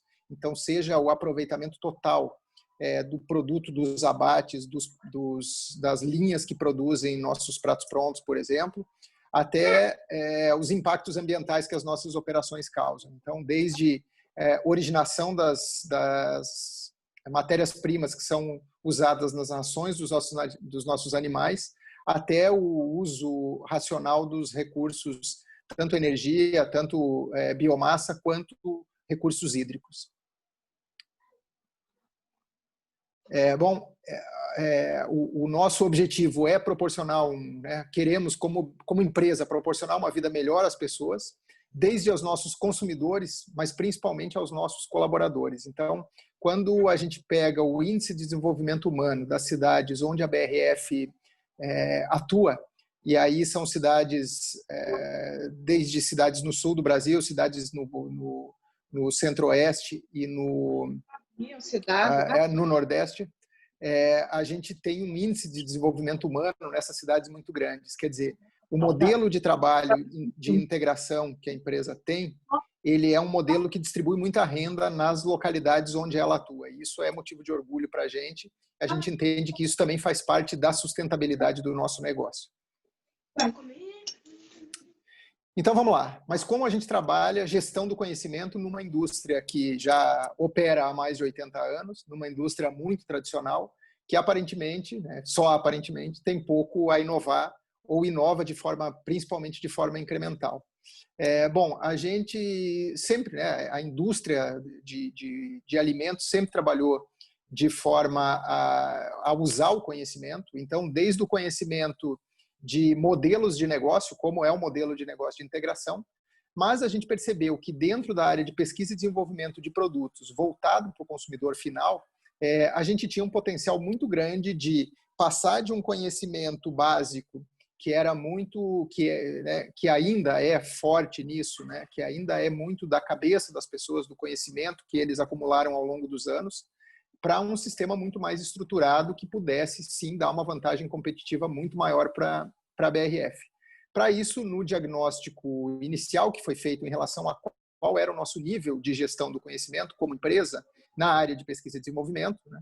A gente viu que vários dos conhecimentos relevantes para o negócio, eles eram pouco estruturados, eles estavam arquivados ou na forma de procedimentos procedimentos fabris, ou na forma de arquivo de projetos, né? Projetos que tinham sido realizados e as etapas daquele projeto tinham sido arquivadas, e conhecimento na cabeça das pessoas pela experiência delas ao longo do tempo. Então, uma das características da área de P&D é a baixa rotatividade. Então, a gente tem profissionais que ficam muito tempo trabalhando nessa área, mas eles acabam com isso acumulando muito conhecimento, e como a gente não tinha um caminho estruturado para documentar isso, né? Quando essa pessoa se aposentava ou resolvia sair da empresa ou mudava de área da empresa, acabava levando esse conhecimento com ela. Então, o diagnóstico, né, chegou a isso também, conhecimento-chave concentrado em poucas pessoas, um baixo aproveitamento do conhecimento entre projetos. E aí esse eu já deixo um gancho aí para a gente conversar, Thiago. Eu acredito que seja um grande potencial de inteligência artificial, a gente poder entrar lá nos dados de cada projeto e buscar o que ele pode ter de similaridade com outros projetos, né? Hoje, para fazer isso manualmente é muito difícil, né? Você está trabalhando procurando coisas que você não sabe o que é num arquivo gigante de dados desestruturados, né? E aí a perda, claro, quando um colaborador desse saía, um colaborador que detinha grande parte do conhecimento, era uma perda muito grande para a companhia, e também a baixa mobilidade de pessoal entre os projetos. Então, a pessoa que era especializada numa categoria de produtos, e a gente tem isso muito bem estruturado dentro da P&D, então a gente tem, para pratos prontos, por exemplo, são conhecimentos bem específicos de pratos prontos. Era muito difícil para uma pessoa de outra categoria, por exemplo, a pessoa que era especialista em salames, para que ela mudasse ou fizesse projetos em outras categorias, pelo fato de ser pré-requisito o conhecimento prévio de vários temas que essa pessoa não tinha. Tá? Então, esse foi o diagnóstico inicial. A gente implementou um modelo, né, para a gestão do conhecimento. Então, foi feito um desenho do que seria um modelo ideal ou um modelo adaptado à nossa realidade, né? Esse modelo foi implementado. Em paralelo, a gente fez a transferência dos conhecimentos críticos. Então, a gente identificou principalmente conhecimentos muito críticos para o negócio e principalmente conhecimentos que estavam concentrados em poucas pessoas, além de conhecimentos de pessoas que estavam numa fase já próxima da aposentadoria. Então, a gente fez esse mapeamento e considerou esses conhecimentos como conhecimentos críticos, e aí começou a fazer a transferência acelerada desses conhecimentos, de forma a sustentar a nossa operação e a sustentação de todo esse modelo de gestão do conhecimento para que ele se autoalimente. Ao longo desse processo de desenho e de implantação, a gente procurou também fomentar a cultura da colaboração, aquilo que o Beto falou, não existe a resposta certa, né? Não existe o dono do conhecimento, não existe o resolvedor de problemas ou a pessoa que tenha toda a razão quando você fala em assuntos técnicos. Então, a gente teve que reforçar isso para que os times sentissem liberdade, sentissem vontade também de trabalhar isso. A gente trabalhou nos planos de desenvolvimento de cada um dos colaboradores. Então, a gente usa na BRF para o desenvolvimento de pessoal o que a gente chama de PDI, que é o Plano de Desenvolvimento Individual. Então, é feita uma reunião entre o colaborador e o seu gestor. Essa reunião é feita para tratar desse tema uma vez por ano, com uma revisão semestral. Então, no meio do ano, você puxa essa conversa de novo com a pessoa para saber como é que está o desenvolvimento, se precisa fazer algum ajuste, se está sendo cumprido, se tem algum ponto crítico. Então, a gente incluiu gestão do conhecimento no plano de desenvolvimento individual, para que a pessoa também visse uma integração entre os sistemas. Então, não existe uma separação entre o que é desenvolvimento de recursos humanos, ou os programas que o RH conduz, dos programas que a gente conduz com gestão de conhecimento. E a outra forma que a gente também implementou foi o intercâmbio de recursos. Então, forçar, às vezes, a pessoa a sair da sua zona de conforto e se dispor a tocar um projeto num conhecimento que ele não domina plenamente, sabendo que ele vai ter o suporte de alguém para tocar junto com ele esse projeto e para evitar que ele venha a cometer algum erro que seja crítico para o andamento do projeto. Então, essa foi a forma que a gente usou para também dar uma alavancada, dar uma acelerada no nosso programa aí de gestão do conhecimento. Bom, a metodologia, aí eu até coloquei os créditos para a Impact Consultoria. O Beto já explicou um pouco aí de que a gente aplica os conhecimentos relevantes, né? A tecnologia ou o conhecimento precisa ser muito aplicável, né? A gente precisa ter ferramentas para capturar isso.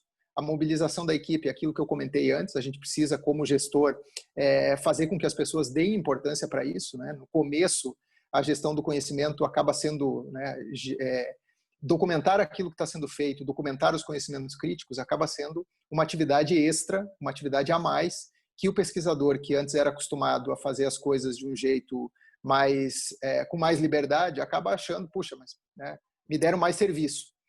A gente entende que, por enquanto, estamos enchendo uma caixa d'água de conhecimentos para que depois a gente possa aproveitar esses conhecimentos. Mas, num primeiro momento, foi deixado muito claro para as pessoas que iria, sim, dar mais trabalho. Iria dar mais trabalho, mas a nossa visão de que, no futuro, isso seria muito mais produtivo para a empresa.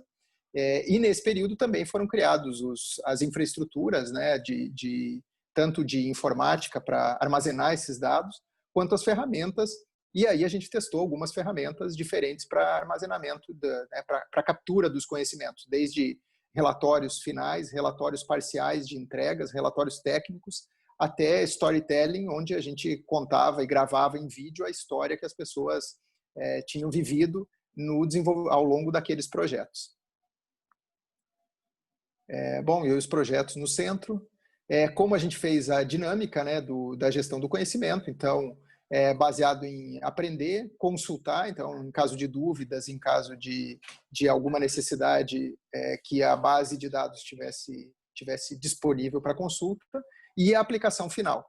Tudo isso dentro de uma cultura de compartilhar o conhecimento, né? Então, tirar aquela premiação ao resolvedor de problemas, a premiação que tende a existir ao super-herói, que é sempre chamado para resolver o problema, e um incentivo para que as pessoas buscassem em conjunto soluções de problemas. Então, esse foi o grande tema que a gente fez, o grande ponto que a gente trabalhou. Fazer com que as pessoas se motivassem a compartilhar os conhecimentos e trabalhar em gestão do conhecimento. Aí, bom, consultar e aplicar é um pouco do desdobramento daquilo que a gente fez. E o que a gente viu até agora? Então, a gente já está trabalhando na área de P&D há pouco mais de um ano com a estruturação da gestão do conhecimento dessa forma. Não que antes disso a gente já não tivesse tido alguns pilotos de gestão do conhecimento ou já trabalhado com gestão do conhecimento. Mas o que a gente viu? Primeiro, conhecimento é a matéria-prima da nossa área de P&D.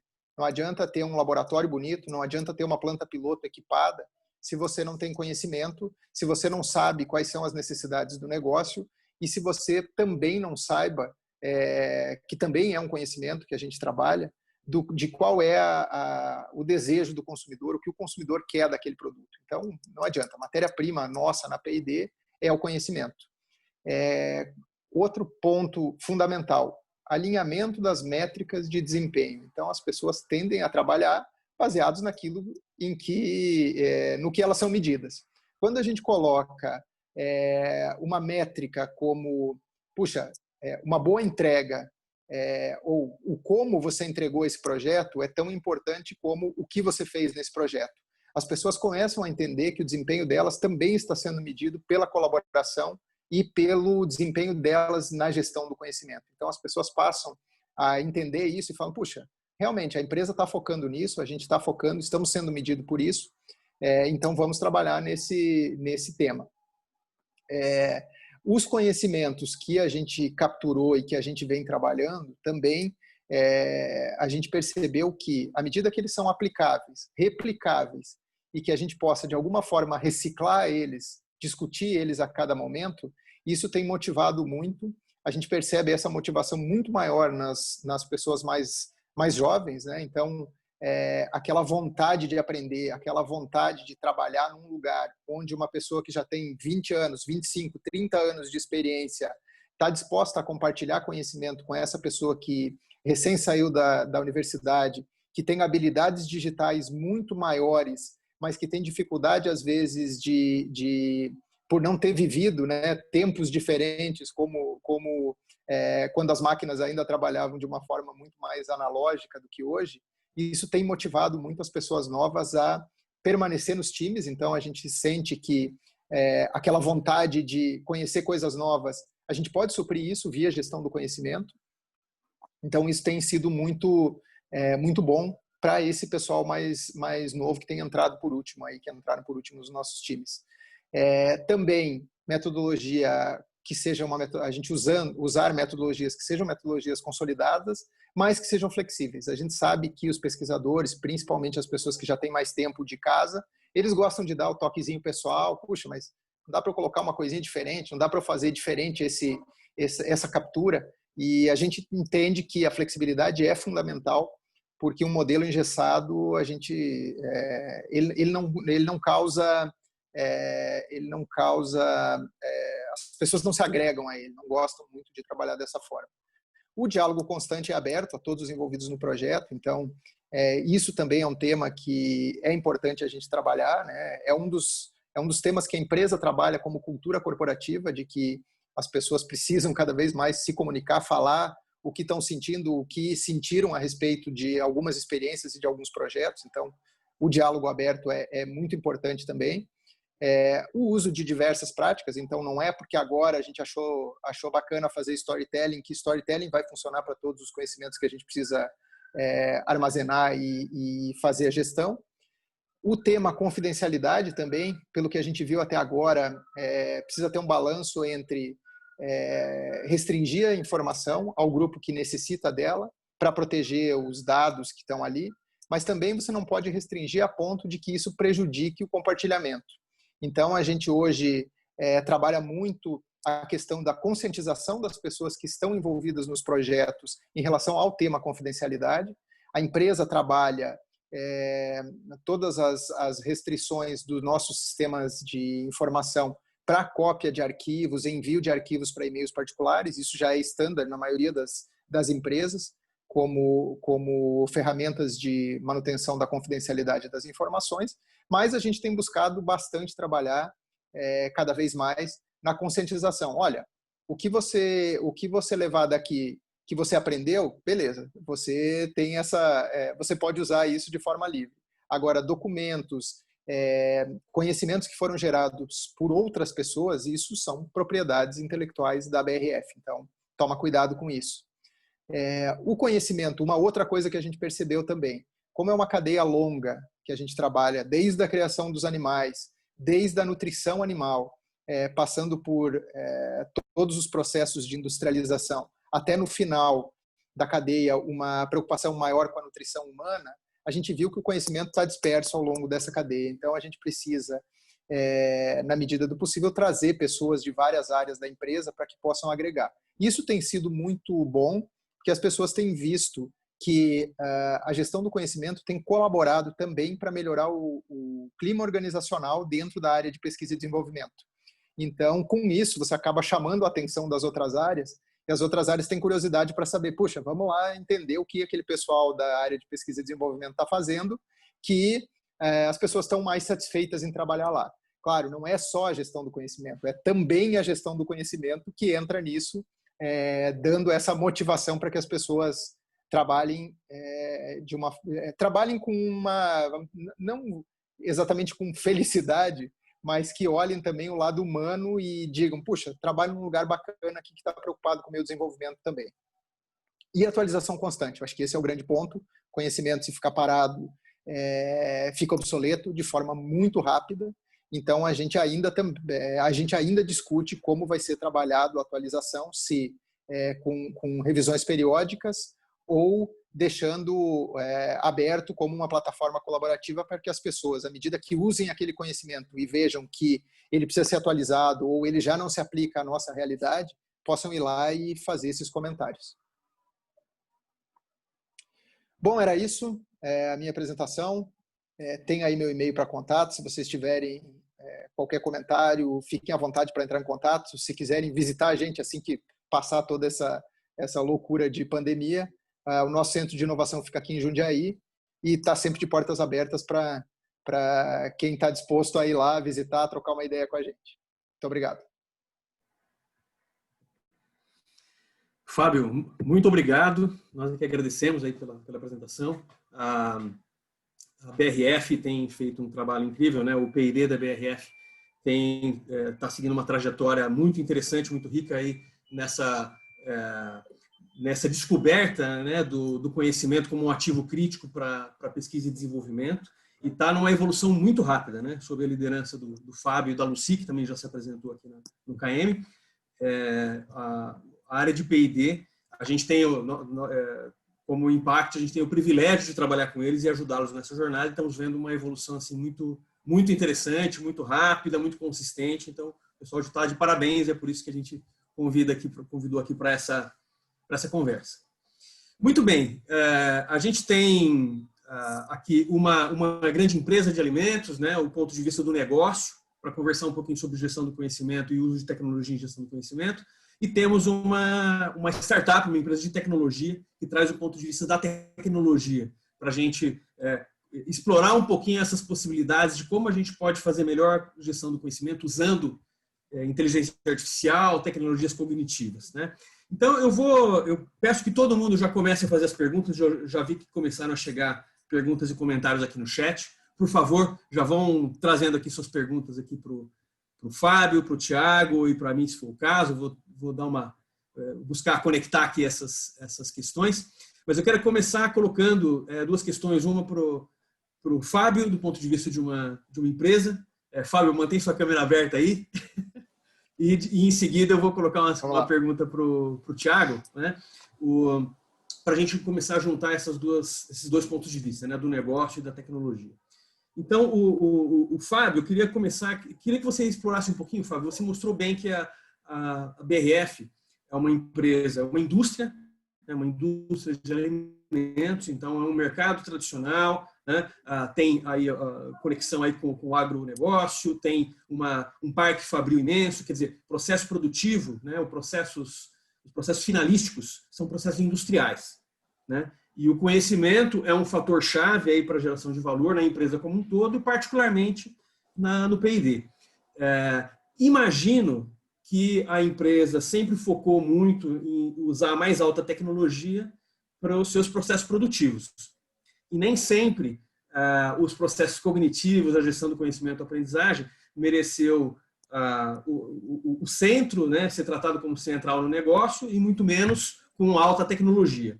Como é que tem sido isso? Quer dizer, a BRF, ou especificamente o P&D, se você se sentir mais à vontade para falar, o P&D está percebendo mais a importância de lidar melhor com o conhecimento, de gerenciar melhor o conhecimento, e nesse sentido, tem sido fácil ou difícil trazer a tecnologia para esse processo?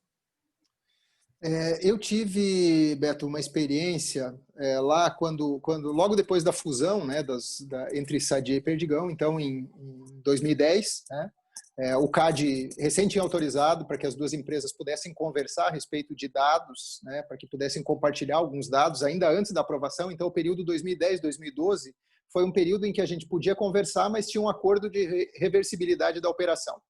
Nesse período, as duas empresas, Perdigão e Sadia, tinham maneiras diferentes de trabalhar a gestão do conhecimento. Perdigão muito voltada para processos, né, se eu descrever o processo, eu garanto que o conhecimento está ali, né? E Sadia já tinha uma visão muito mais de incentivar o compartilhamento. Tá? Mas eu acho que naquele momento existiu ali um investimento em tecnologia que ele não acompanhou a mudança cultural necessária para que as pessoas pudessem fazer a gestão do conhecimento. Então, o aprendizado que eu tive daquela época investir só em tecnologia não adianta, porque você pode dar a melhor ferramenta que, se as pessoas não estiverem dispostas ou não entenderem muito mais do que está disposto, eu acho que é entender o valor que aquilo tem. E eu vejo que hoje a mudança que a gente fez de conceito para as pessoas, dizendo, olha, compartilhe, que é muito melhor do que você ficar com conhecimento para você. Independe da ferramenta num primeiro momento, claro que daqui a pouco não, a gente já viu a necessidade, já precisa de uma ferramenta, mas o compartilhamento ou a disposição em compartilhar, eu acho que ela é mais relevante do que a ferramenta em si. A gente já passa por essa necessidade de ferramentas. Então, principalmente quando você vê a questão de como tratar os dados, né? A gente acaba gerando muitos dados, esses dados não são estruturados, a gente tem dificuldade depois de usar tudo aquilo, então você gera muito material, depois tem dificuldade para puxar esses materiais quando você precisa, mas a tecnologia pode ajudar nisso. Eu acho que agora o grande tema que a gente está trabalhando e as buscas que o nosso time de TI tem feito são nesse sentido de uso de inteligência artificial, de facilitar as buscas, de facilitar a aplicação, de facilitar o compartilhamento de informações entre os projetos. Então, a gente usa hoje softwares para execução dos projetos, né? São softwares parecidos com o Project, que é o mais conhecido, né, da Microsoft. E hoje a gente tem uma base de dados gigante, desde atividades que são executadas nos projetos, mas ainda temos dificuldade em tratar esses dados de forma a aproveitar eles melhor nos projetos. Legal. E nesse sentido, aí eu faço o link aqui com o Thiago, né? Quer dizer, então a BRF tem essa trajetória e está começando, percebeu a importância de começar a lidar melhor com esses dados e com essas informações e conhecimentos. E uma parte disso, historicamente, ficou na cabeça das pessoas, dos pesquisadores, né? Que agora estão começando a aprender ou reaprender a compartilhar isso, usando tecnologia, mas também em outros tipos de atividades. Tem até uma pergunta aqui do Vitor, já a gente chega na pergunta do Vitor sobre essas trocas. E aí eu puxo para o Thiago, que do ponto de vista de tecnologia, você logo de cara colocou que a tecnologia nunca vai substituir o humano, né? O humano foi muito destacado tanto na apresentação do Fábio quanto na do Thiago, né? O que você tem visto, Thiago, né? Você que tem uma oferta vocês que têm uma oferta que é uma solução de tecnologia que maximiza o uso do conhecimento, a identificação de conhecimento, né, de milhares, centenas de milhares de currículos, né, e vocês ajudando a identificar o conhecimento que muitas vezes passa batido nas avaliações, muitas vezes mesmo os currículos que são avaliados não têm as informações bem processadas pelos humanos, né, então usando a tecnologia para ampliar o potencial humano. Como é que tem sido esse aprendizado para as empresas com quem vocês trabalham? A demanda já vem pronta ou existe ainda uma aculturação para que as empresas enxerguem esse potencial, tanto de usar melhor o conhecimento, quanto de usar a tecnologia para isso? Legal, Beto. Boa pergunta. Eu vou ter a participação dos cachorros do meu vizinho aqui daqui a pouquinho, tá? Então vocês não se incomodem aqui, tá? Beto, eu acho que o maior desafio das companhias é começar a entender o potencial dos dados que se tem dentro do arcabouço, né?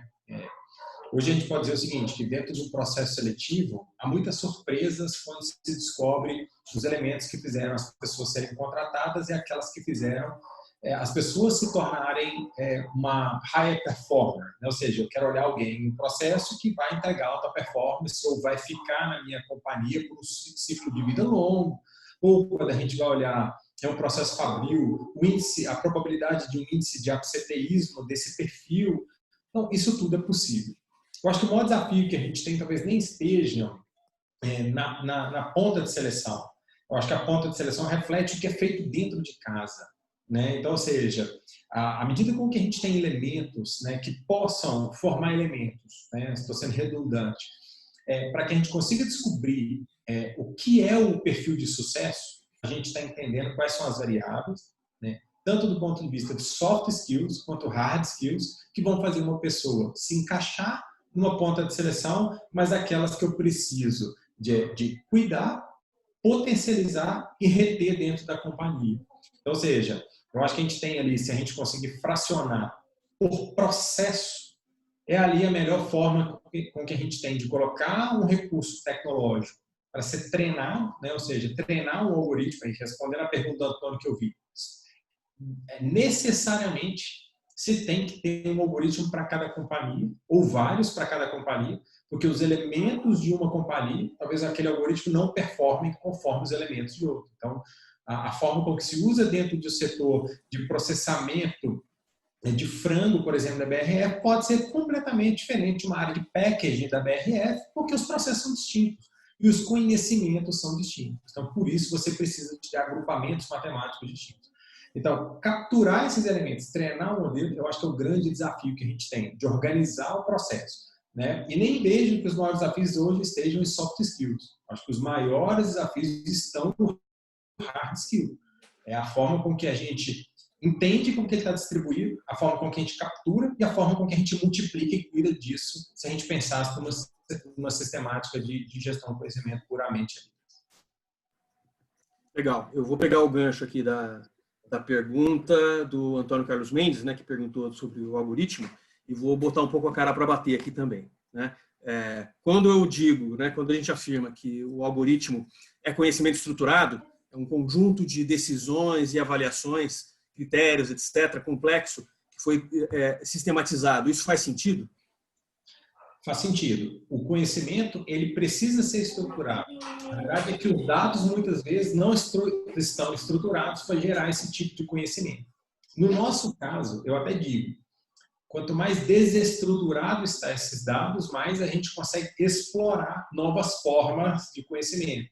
Ao desmembramento, na hora que você cruza e amplifica aquela relação, eu até coloquei um slide lá, você tem 5, 6 agrupamentos de informação que você consulta. Na hora que você relaciona, para, por exemplo, um processo, um indivíduo, você está vendo mais de 1.000 ou 2.000 correlações diferentes. Entendido. E aí, voltando para o Fábio, então, Fábio, a gente tem uma pergunta aqui do Vitor, né, que ele falou que ele viu no framework que vocês utilizam aquela combinação, aquelas camadas do aprender, né, práticas de gestão do conhecimento para as pessoas aprenderem, práticas orientadas para consulta, né, e práticas para aplicação, ou seja, instrumentos de trabalho que facilitam a aplicação do conhecimento ali nas atividades dos projetos.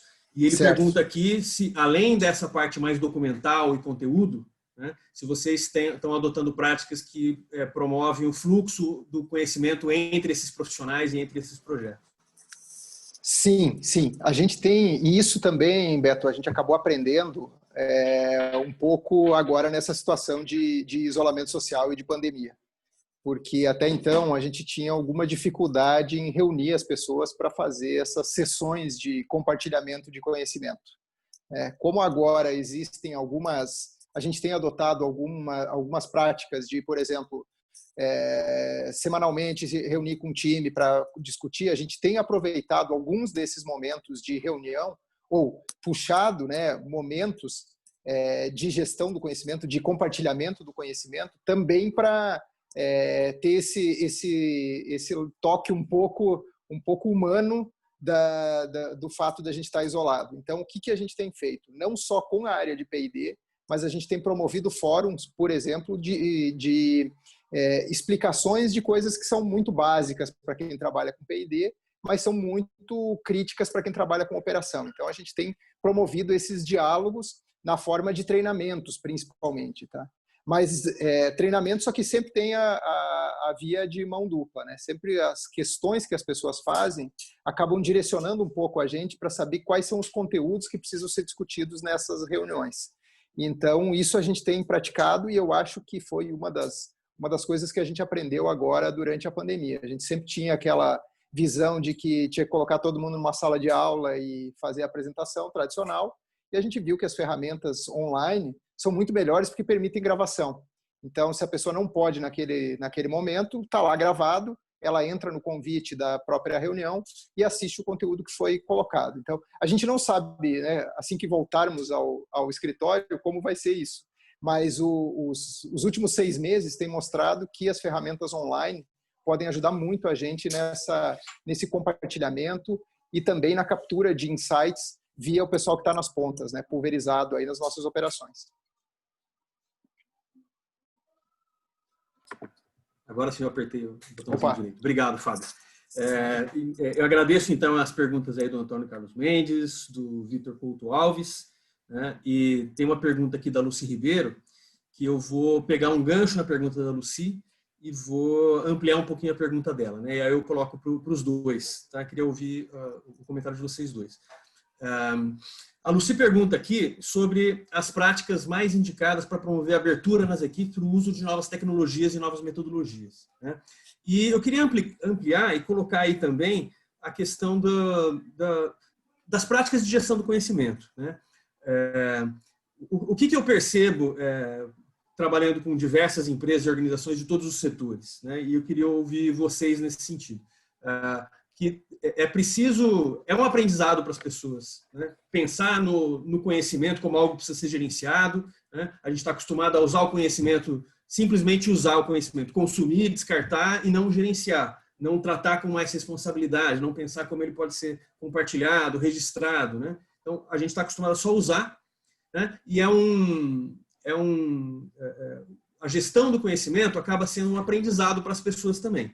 Por outro lado, o uso de tecnologias, né, para fazer isso também é um aprendizado, porque a gente está acostumado a sair fazendo, a não registrar, não compartilhar, e às vezes quando a gente precisa ou consultar ou compartilhar, a gente precisa usar a tecnologia para fazer isso de uma forma que seja sustentável para a organização, né, que eu possa disponibilizar aquele conhecimento, aquele aprendizado, né, para que ele possa ser aproveitado por outras pessoas e não só para aquela pessoa que está me perguntando. Então, temos aí uma combinação de dois aprendizados importantes para as empresas, para as organizações, e que também são um aprendizado para as pessoas. Como é que vocês veem isso na realidade de vocês? Quem quer começar?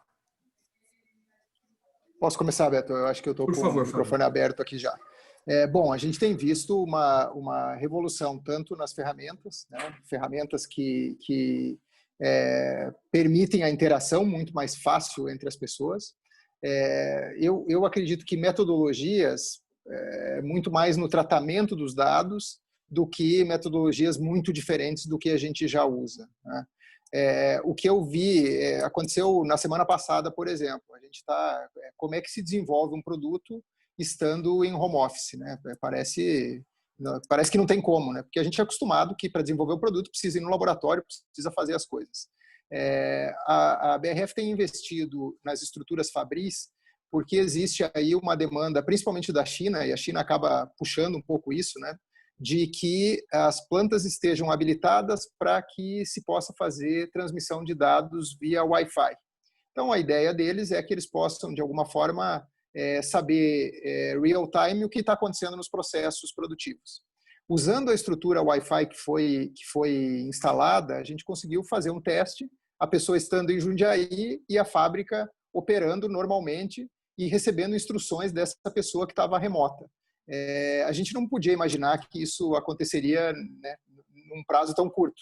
Mas, enfim, a tecnologia está propiciando isso, está proporcionando isso, e a gente percebe aí, eu acho que o questionamento da Lucia é principalmente das pessoas que não são tão adaptadas a essas novas tecnologias e ainda colocam alguma resistência.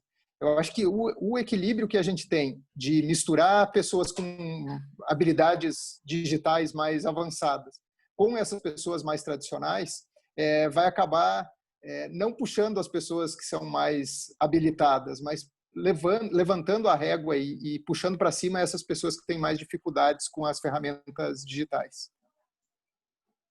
Legal, Fábio. Eu até vou complementar esse exemplo que você colocou, né, que quando é que você está num ambiente de altíssima conectividade e o tipo de dado que você possibilita, né? Então, a gente foi fazer um processo, né? Tudo que a gente trabalha é sobre hipótese matemática. Então, ou seja, é possível que o algoritmo de inteligência artificial ajude na seleção de um candidato, hipótese matemática, um vencido em 2017. É possível que o algoritmo de inteligência artificial possa prever com alta precisão o melhor momento de se fazer o treinamento de um colaborador? Hipótese validada, é possível, a gente utiliza hoje. Uma das hipóteses que chegou para a gente foi de saúde e segurança do trabalho.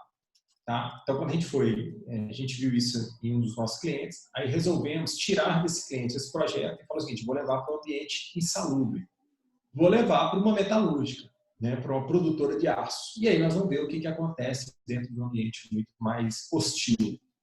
E aí, enfim, fizemos uma descoberta sensacional. Né? Ou seja, eles tinham um ambiente, de uma certa maneira, bem conectado, Fábio. Então, você tinha uma singularidade, você tinha vários KPIs coletados em real time. Então, você está vendo ali uma possível localização de um colaborador dentro da unidade, você está vendo, talvez, o índice de produtividade de uma máquina, você está vendo enfim, se ele está se relacionando com uma outra pessoa em termos de proximidade, porque você tem um ambiente conectado. Bom, qual é a saída disso tudo, né? Nós vamos entender e colocar exatamente.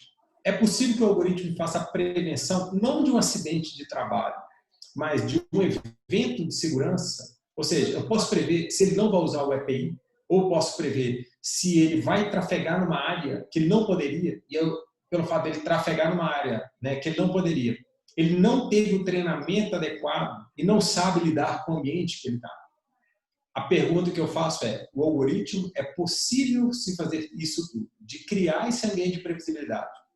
A questão chave não é a gente diferir o que é capacitação e o que vai ser conhecimento dentro do processo. Porque a capacitação, ele vai montar o plano, nós vamos dizer o seguinte, com 90 dias você tem que fazer uma reciclagem do seu EPI. Ou você só pode trafegar baseado exatamente no ambiente que você tem.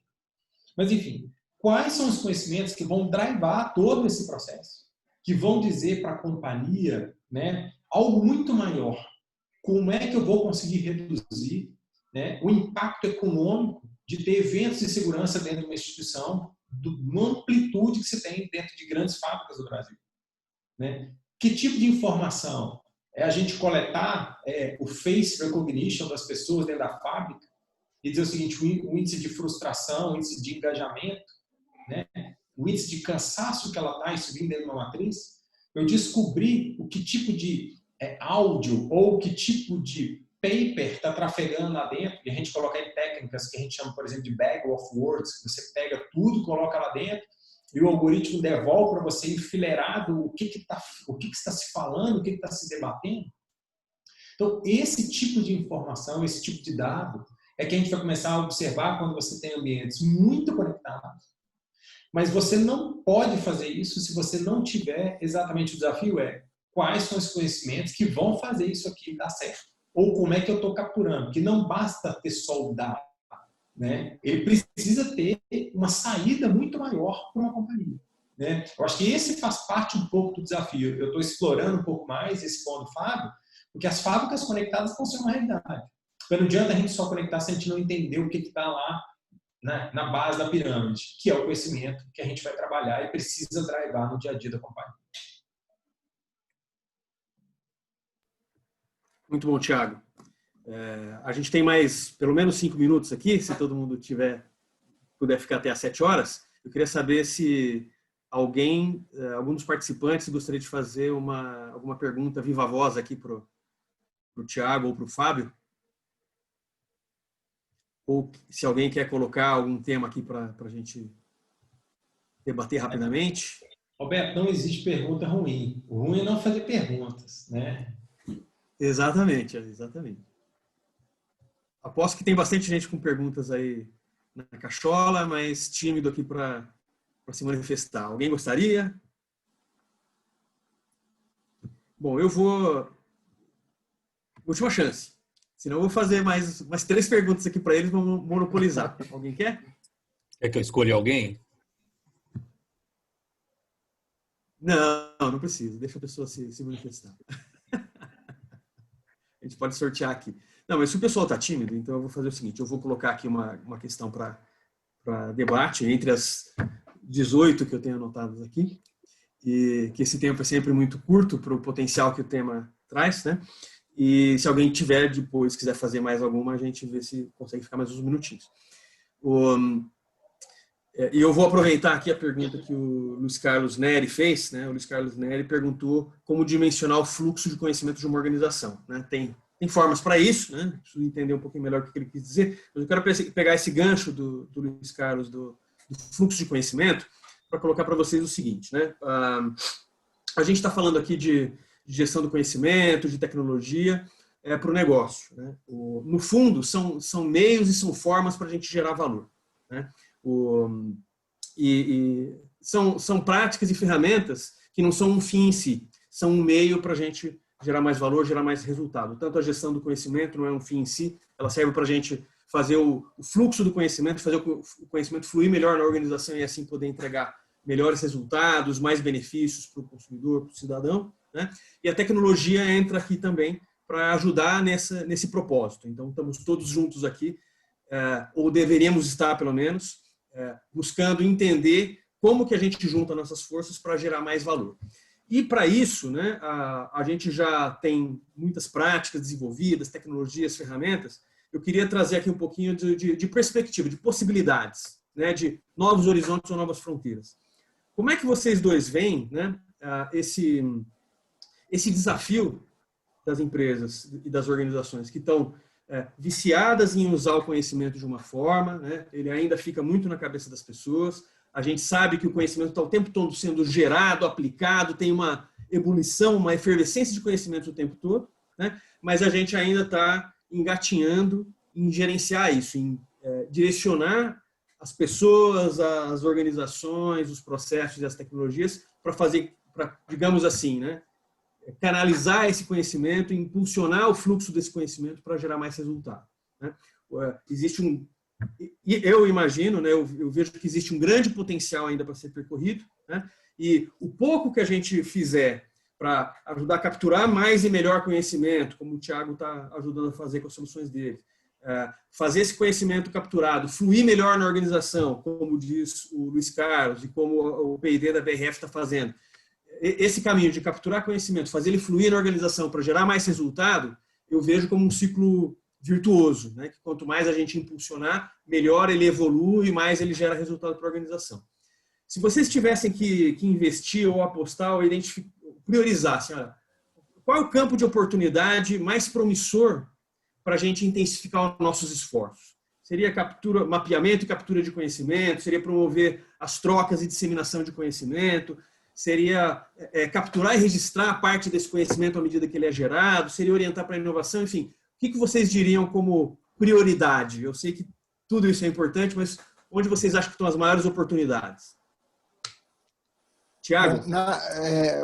Fábio, pode começar. Deixa eu começar aqui. Bom, na nossa área, Beto, de pesquisa e desenvolvimento em alimentos, né, produtos para o consumidor, existe um componente numérico, existe dados que você pode coletar, então você consegue sim tratar dados. Mas a gente sabe que tem uma dimensão que acaba sendo um pouco artista, né, do chefe de cozinha, que combina ingredientes.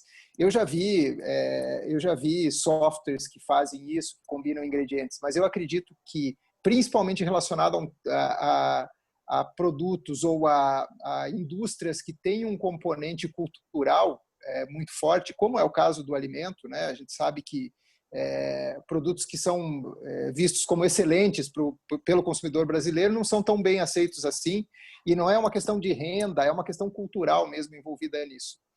A gente não consegue transformar 100% em dados. Eu acredito muito na transformação em dados, em números, em tratamento de dados, mas esse componente artístico que existe no alimento, eu acho que a gente vai levar um tempinho ainda para entender isso, sabe? Tem algumas empresas que têm trabalhado com isso, mas tudo que eu vi até hoje ainda passa pelo ser humano que está analisando aquele dado para ver se ele faz sentido ou não, ou o chefe que o computador avaliou o movimento que ele faz para fazer aquela emulsão, aquela textura do produto e tal.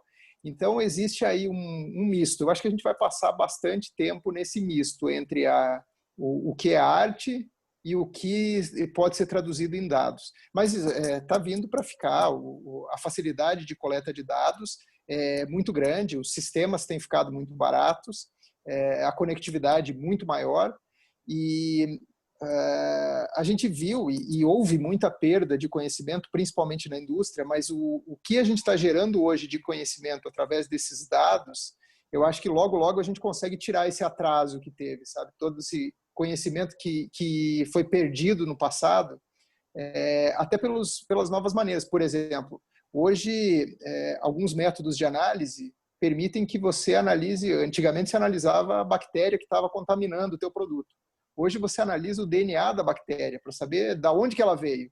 Se ela veio com uma contaminação via um ingrediente, de qual região ela veio. Então, a ciência tem se refinado num ponto que aquele conhecimento que hoje pode ser considerado grosseiro, que existia no passado, ele já é irrelevante. Então, construir em cima desse modelo novo, já digital, já baseado em sistemas modernos de análise, ele é muito eficiente, É bacana, ô Fábio, legal isso aí, muito, vamos dizer, a conexão que a gente tem quando a gente faz a amarração aqui do meu lado, a gente pensa em duas coisas aí também, gente, faz parte de uma provocação que a nossa sociedade está, né? A gente viu um tema pungente, né, que chama diversidade, tá? O que é diversidade em dados? É exclusivamente competência. Competência e conhecimento é tudo aquilo que a gente captura. Então, ou seja, quando você fala que uma equipe ela é diversa, é que você tem pessoas que tenham skills, soft skills e hard skills diferentes umas das outras. É isso que é diversidade para a gente. Então, ou seja, quando eu olho um indivíduo que ele bate lá para a gente analisar, você está analisando isso. Você não está analisando o gênero, você não olha a cor, você não olha a classe social, você não olha... Outras coisas podem gerar um viés que está ali por trás. Mas por que a diversidade para a gente é tão importante? Ela é tão latente. E eu divido em dois blocos. O primeiro bloco é uma questão de operação. E aí o Fábio falou, é muito legal, porque se você está numa linha, você está numa questão de operação, você está aprendendo ali uma questão de movimento, coisas que podem, de uma certa maneira, melhorar um processo, que seja, né, quando você está falando de inovação incremental, 1 centavo na economia de um processo viram bilhões, talvez, para o tamanho de uma companhia, porque, às vezes, você tem uma forma diferente de pensar que um ambiente diverso pode proporcionar. Esse é o primeiro ponto. Quando você pensa no ponto do corporativo, que é diferente, você está tratando de uma camada ali totalmente diferente da operação. E onde é que é o meu ponto de vista, a gente tem uma perda de ativo? É onde você chega em processos criativos hoje, como uma design sprint, que você tem nessas plataformas que você tem, dificilmente você consegue registrar e transformar isso em dado. Isso é pouco qualitativo, né? Não tem como você transformar isso em dado para você virar inteligência artificial, você ter uma saída, um processo preditivo. Como é que você monta e coloca um processo de design sprint dentro do Background Software? Eu só conheço uma fórmula. É você colocar todo mundo discutir o design sprint, e você colocar depois da design sprint uma prova, para todo mundo resolver a prova. Uma prova binária. Porque a prova binária é que vai te dar exatamente se você entendeu ou não entendeu. Então, nós não estamos nem dizendo se é certo ou se é errado, mas é a forma como você tem quantitativa e qualitativamente você comprovar cientificamente por número que exatamente você teve uma formação e um conhecimento que ficou difundido. Então, assim, existe um trade-off. Então, método educacional. Existem várias discussões que, assim, você não deve aplicar mais prova, porque o conhecimento está ali e tal. Mas para a ciência de dados, se você não quantifica, é impossível você girar métricas para fazer a vida. Né? Tornar isso um ambiente preditivo e até você chegar numa seara prescritiva, de você dizer, eu fazer o seguinte, faça isso. Então, assim, eu acho que o nosso desafio é muito grande na questão da estruturação, né? Da captura e capturar. Porque eu acho que o problema nosso, em especial do brasileiro, não é nem disseminar, nós somos excelentes comunicadores, né? O problema ainda está no fundamento, é na base da pirâmide, é lá atrás.